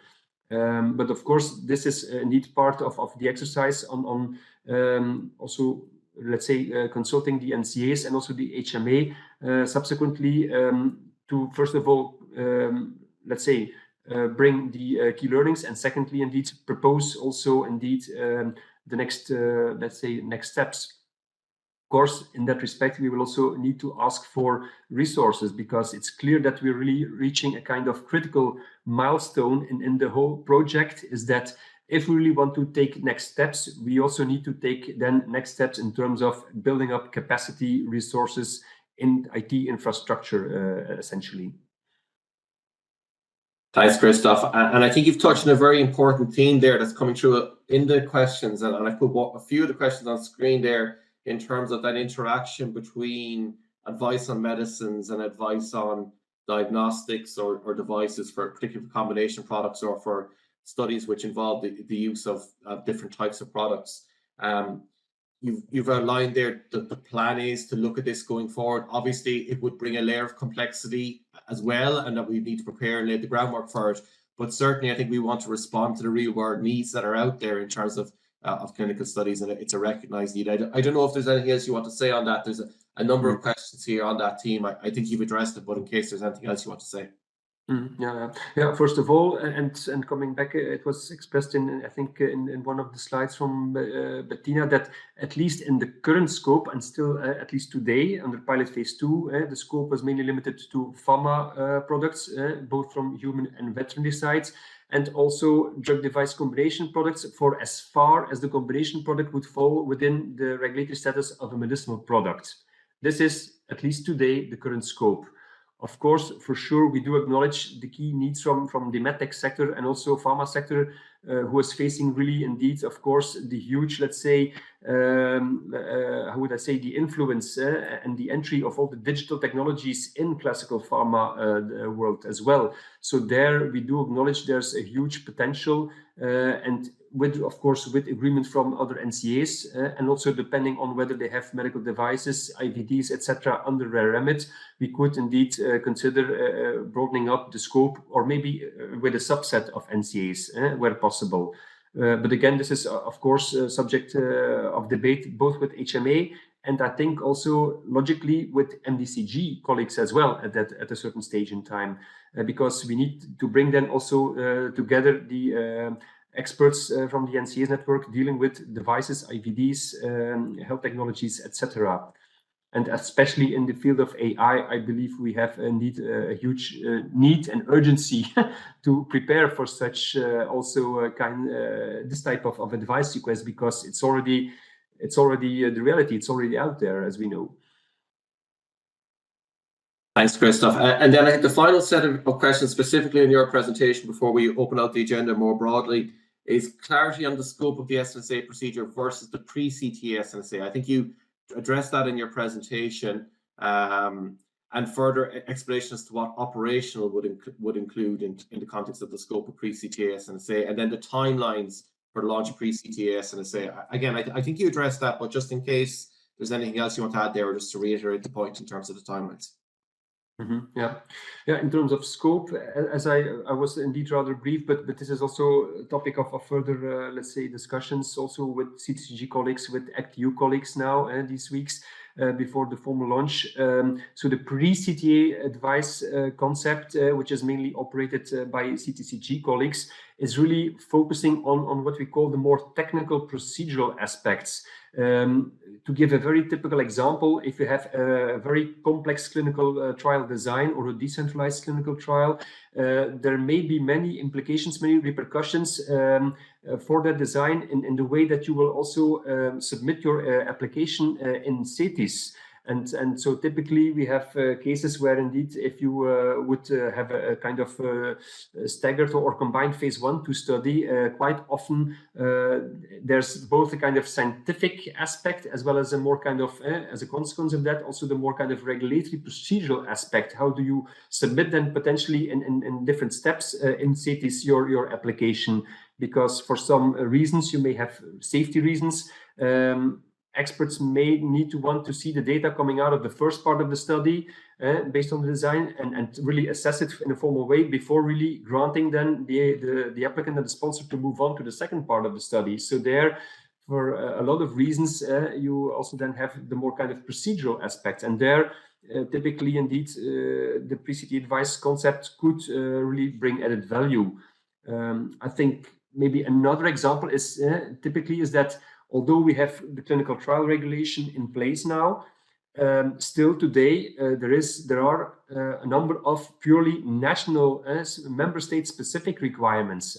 Like if I think about genetically modified organisms or other types of radiopharmaceuticals, there are other aspects that still come into play for which indeed a pre-CTA device could truly be of added value.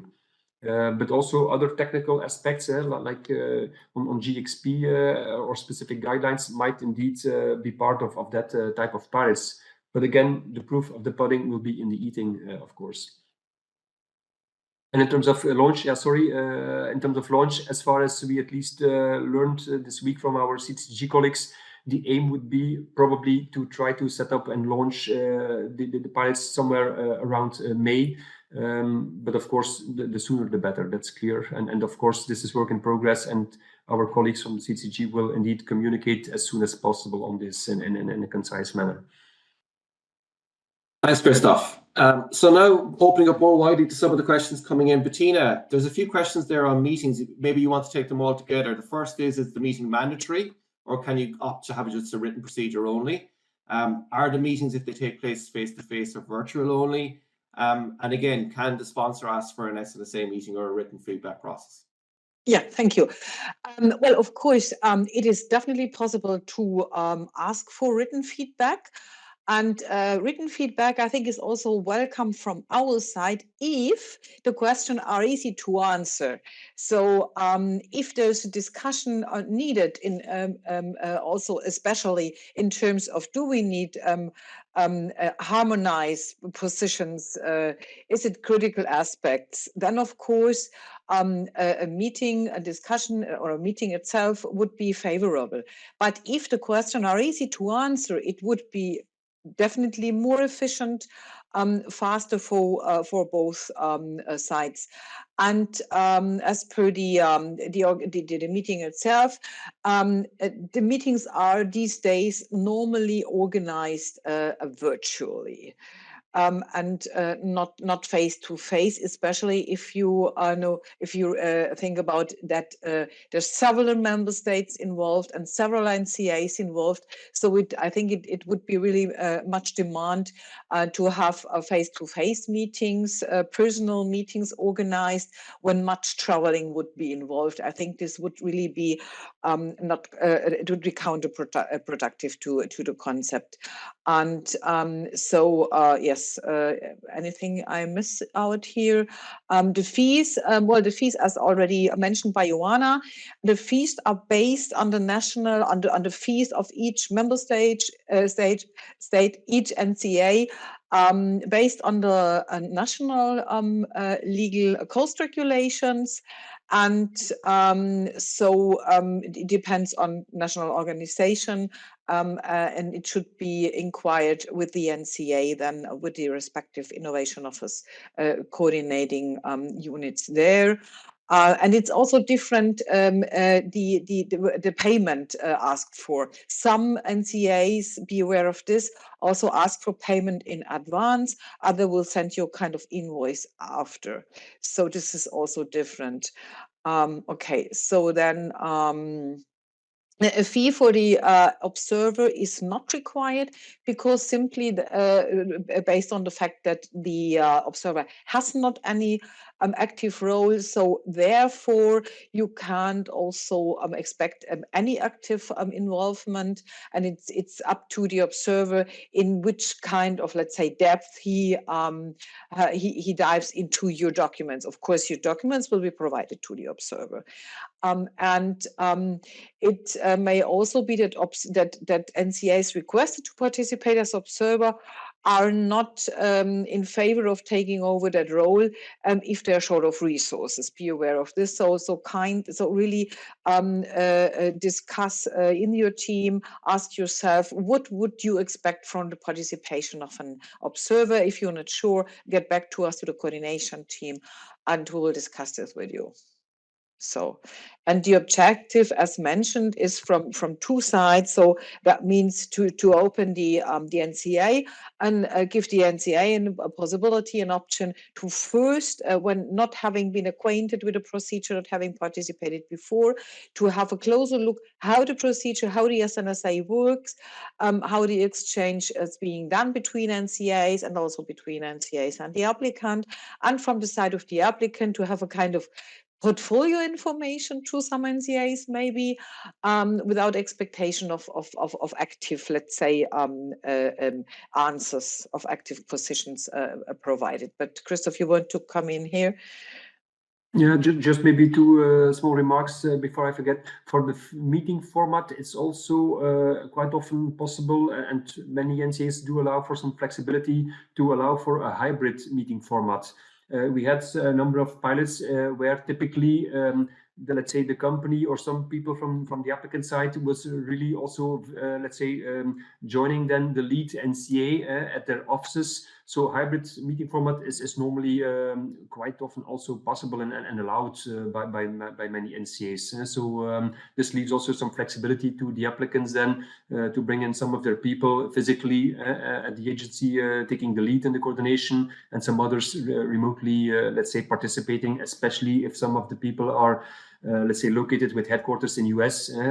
Also there, I think we allow a lot of flexibility also in terms of finding the right time slot that would fit everybody across the, let's say, also the Atlantic. In terms of fees, I think it's also important that we have, many agencies do have fee reductions or exemptions. So also this is, of course, quite often applicable for the SNSA requests, because we do acknowledge that, especially for academics, the fees are quite often a hurdle and an issue. And sometimes they need to reach out to the funding body first to get some pre-financing to allow them to come for SNSA. So this might be still a hurdle today, but I think overall, I think it will be part of the future discussions also with the heads of agencies, if we could really strive for a real central kind of coordination, that we could also revisit the fee model, because indeed as a company, if you have to pay for 4 NCAs for fees, it can be sometimes a hurdle. I can imagine, like for SMEs, for instance. So again, this is something we will also explore and see how we could revisit things in the future. Over to you, Beck. Thanks, Christoph. Joanna, we have a question here in terms of briefing documents and what that means. So hopefully this will appear on the screen shortly. But the question is, when you say applicants should submit briefing documents, are these SNSA forms with questions, or does this include other documents? Okay. When you say applicants should submit briefing documents, or this is SNSA form with questions, yeah, it would be at the beginning for the application. They should include a short description of the product and the questions that they would like to ask. These questions shouldn't vary within the procedure. Then at day 0, when we've mentioned the whole package and the briefing documents, it should include all evidence and all information, the questions and the applicant's position, and all documentation which would answer or support the answer done by the applicant. Thanks, Joanna. And there's another question here, which is again linked to the content of the briefing document and the questions. It's asking from the experience, are there any recommendations in terms of the questions briefing content? And would the general question along the lines, is this trial authorizable per the protocol providing the briefing book annex be accepted? Now, my initial reaction is that sounds very much like the pre-assessment of a clinical trial application, which is not the intention, where the intention of SNSA is really specific questions on scientific matters. But Christoph, Bettina, or Joanna, do any of you want to respond to that? Yeah, may I just come in, and I think it can be answered shortly. the intention of the SNSA is in no way to carry out any pre-assessment. So that's why I think we wouldn't answer this this question in a generic approach. But you might, of course, take back the positions answered within the SNSA procedures to judge by yourself if your briefing, if your documentation provided, your protocol provided, is already, let's say, okay for submission or not. Christoph? Yeah, I think in this case we would proactively and in a constructive manner advise the applicant to reformulate his question, because quite often if we ask, yeah, but what are your key concerns behind this very general question, then you will get the real specific questions that they should raise in their scientific advice request. So it's a way of helping them really reflecting on their key specific questions. But this is, of course, the general question we would normally indeed not answer, and indeed ask the applicant to reformulate, be more precise, and really ask very specific sub-questions, because maybe they have an issue with their specific study design or with the defined endpoints or the target population envisaged. And this is the type of specific questions that you typically would expect in scientific advice requests. And the same holds true, the same principle, I think, for the other advice offerings, whether it's national or swap advices. Yeah, no, I think that's a general. Sorry, Bettina, I was just going to say. We often get this question at the end of the subset of questions. So to draw a conclusion, and I think in this case we wouldn't answer it. So, but of course we would like to see then the sub questions and then get back to the detailed answers. Yeah. And I think that approach that we're outlining there, it's common to all types of national scientific advice. It's not just SNSA. Generally, national scientific advice is the clinical trial going to be acceptable? It is specific questions in relation to a trial application or any other matter falling within a national competent authority's remit. Joanna, there's a question there on screen. It's some positive feedback on SNSA as a good early interaction tool, and then clarification of types of products that are eligible for SNSA. All products for human use at this moment, as Christoph mentioned on his presentation. So any kind of products. Great, thank you. We've some questions here in terms of pediatric applications. There's one coming up here. Can pediatric questions be answered during an SNSA? If yes, what type of pediatric questions can be raised? And then there's another one. For pediatric studies, sponsors are always advised to have pre-submission meetings with PDCO before scientific advice. Would SNSA have PDCO members as well? Anybody want to take that? Yeah, I can try to answer. So, of course, the first one is, yes, a pediatric question can also be answered during the SNSA. For example, when it concerns clinical trials or inclusion of pediatric trials. And we have colleagues from, I think, many NCAs are members of the PDCO, so they would then be asked to participate. And if it's, let's say, generic or general question, then of course we would at least in theory proceed the same way as used with the other working groups at EMA. Reach out to them and discuss general issues with them. I think it would be pretty much the same approach, but maybe the colleagues can come in. No, I mean, I would agree with you, Bettina, in terms of NCAs will use the expertise they have in-house to answer national scientific advice questions, and they can include sometimes members of EMA committees from the NCAs as well. So, you know, if there was a question, it could be addressed in that way. Christoph? Yeah, I think it's certainly a pertinent question. Of course, I think think it's a good example of where you really reach, let's say, the interface or potential, let's say, maybe overlaps is maybe a wrong word, but still, I think it will also a bit depend on the question. Typically, the clinical or preclinical development kind of questions we could expect and also accept in SNSA format.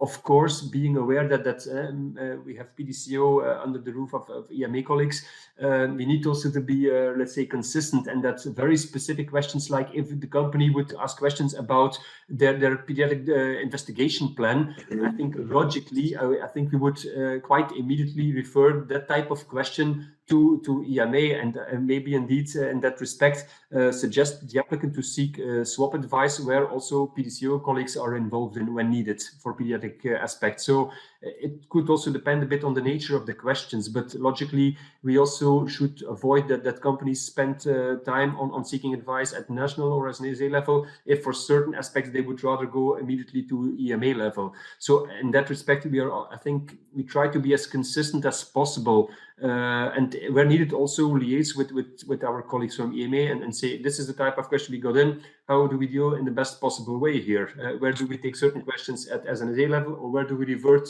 to the other level immediately or sequentially? So I think this is then open for let's say, I think it's a good example of where we can collaborate more closely together and really be more efficient at the end of the day. Thanks, Christoph. Joanna, I think you were in first, and then Bettina. Yeah, I really agree with Christoph. It will depend on the nature of the questions. It is actually the same or similar example to the rare medicines or orphan medicines for rare diseases, where comp should be included. So it would be similar to that. So it would depend on the nature of the question. I would agree with that. Would you agree? And Bettina? Yeah, just to emphasize, it really depends on the nature of the question, because if the question would be scientifically and raised at a point of non-clinical development, then I think we would be able to take such one over, because here, of course, you need to address the issues, the pediatric issues early on in your developmental phase. So just to show you, there's a kind of, let's say, it really depends on the scope and what is the idea behind. So if you would strive for, I don't know, asking for if you need a waiver or not, then it would be the point to see we would it include or leverage up to PDCO, for example, just to show you the difference in between. Yeah. Fully appreciate it. And I suppose essentially if the issue that where the question relates to is within the remit of EMA, then the EMA is the right place to go for that advice.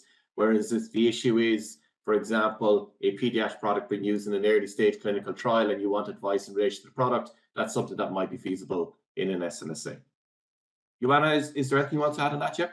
Yeah, it is the same for the products that I've mentioned before. If it's a product that should be authorized by centralized procedure and we are on later stages, it's much better going through through scientific advice working party. But in earlier stages, could come through the simultaneous national scientific advice. So yeah, just take into account the nature of questions, the kind of product, and at which stage we are. And just to suggest a practical approach, you can send us an email and ask us if you're not sure what we would advise you to do, or what we recommend to do. So just go to the contact point. You think it's easier to get an answer, easier to reach in case of any doubt, but not to really lose time in your application. Thanks, Bettina. So we're coming towards the end. We might try to squeeze in two more questions. The first one is on screen there. Can SNSA be used for marketed products going through a manufacturing changes, for example, changing manufacturing site as a preparation for a variation submission? I suppose the different scenarios in which SNSA can be used. Anybody want to come in on that? Yeah, I can take that question. Again, it might, let's say, depend a bit on the way by which, let's say, initially the product was marketed. If you would deal with a centrally authorized product, like an oncology product, then there might be incentives that the applicant would seek the views from then the rapporteur and the co-rapporteur. which is often the case sometimes if they introduce post-marketing stage some changes in their manufacturing or in the sites, whatever. Of course, there's a whole, let's say, a big group of products authorized through other procedures, either national or MRP DCP. There, I think, personally speaking, the SNSA concept could indeed address that need, where you don't need a full-blown centralized European advice, but rather the advice from those member states involved in the initial marketing authorization procedure. So there, and I think we already had a few cases where indeed the applicant was seeking SNSA in preparation of their type 2 variation or line extension. So that is perfectly possible. And this could also be examples to provide, if it's easy to judge on, to recommend on, to provide written advice. These are kind of typical examples normally. Yeah. And then maybe final question, which is a procedural one. Since the timings are calculated once the NCAs have accepted to be part of the SNSA, how far in advance does the company need to submit to contact the authorities before the expected date of the meeting? And then how much time it takes for an NCA to accept participating in an SNSA? Yeah, well, I can start and then Bettina or Christoph can add on it. We would let the applicants know to ask as soon as possible. I mean, as soon as they have in mind to carry out simultaneous national scientific advice, just contact with the central coordination email. And according to our flowchart that we are going to publish, it would take 30 days. But of course, it would depend on the number of the NCAs involved and areas that the questions are referring to, which means how many assessors will be involved at the end among NCAs, among participating NCAs. So it would depend, sometimes shorter, sometimes longer. We would like to say 30 days in advance to know if the SNSA will take place and which NCAs are going to participate. But ask as soon as possible, it would be much better. But just I give the floor to Bettina and Christoph if they want to add anything else. Yeah, I would really like to add or to emphasize the crux of the matter is not the time we need to get an answer from the NCAs. The crux of the matter is the type of answer we get, and we want to get a positive answer, and you also want to get a positive answer. We want to get a positive answer for you, so the chances are higher to get a positive answer if you ask really much in advance, or really really as soon as possible, because then the chances are higher that the NCAs can really provide you a slot, can coordinate, can ask the assessors for slots, and the chances is to get a slot somewhere in the future is higher than if you ask it in the next week or the next month. This is the simple thing. Thanks, Bettina. So I think the key message there is let us know as soon as you can, and the earlier you can let us know, the more likely is we can do the SNSA and run the procedure when you're ready to go, etc. So it helps everybody involved. So the last question I'm going to take is a straightforward one, the most straightforward question that we've had today, and that is, will the shown slides be available after the session? And the answer to that is they definitely will. They will be made available along with a recording of the session, as I mentioned at the start of the webinar, and that will be made available in the same location where you found the information on today's webinar as well. So I think that brings us to the end of today's webinar. I'd like to thank all of the speakers and colleagues in ActEU who helped us to organize today's event, and I'd also like to thank you for taking the time to join us today, as we do appreciate everybody's busy. So to take a couple of hours to join us today, we do appreciate it. Thank you also for the questions and the feedback via Slido. We did try to address as many points as we could during the webinar, but we will of course collate all of the contributions and seek to address them either via guidance or during the future development of the SNSA process. Just to mention, we do have a post-event survey, which is going to be made available via Slido. We would encourage you to take the opportunity to fill that out. It will help us in preparing for future events, so we do appreciate you taking the time to complete it. And as you can see on screen, the survey will be open until the 19th of May, 2024. So thanks again for joining us today. Hope you enjoy the rest of your day and the weekend ahead. Goodbye for now.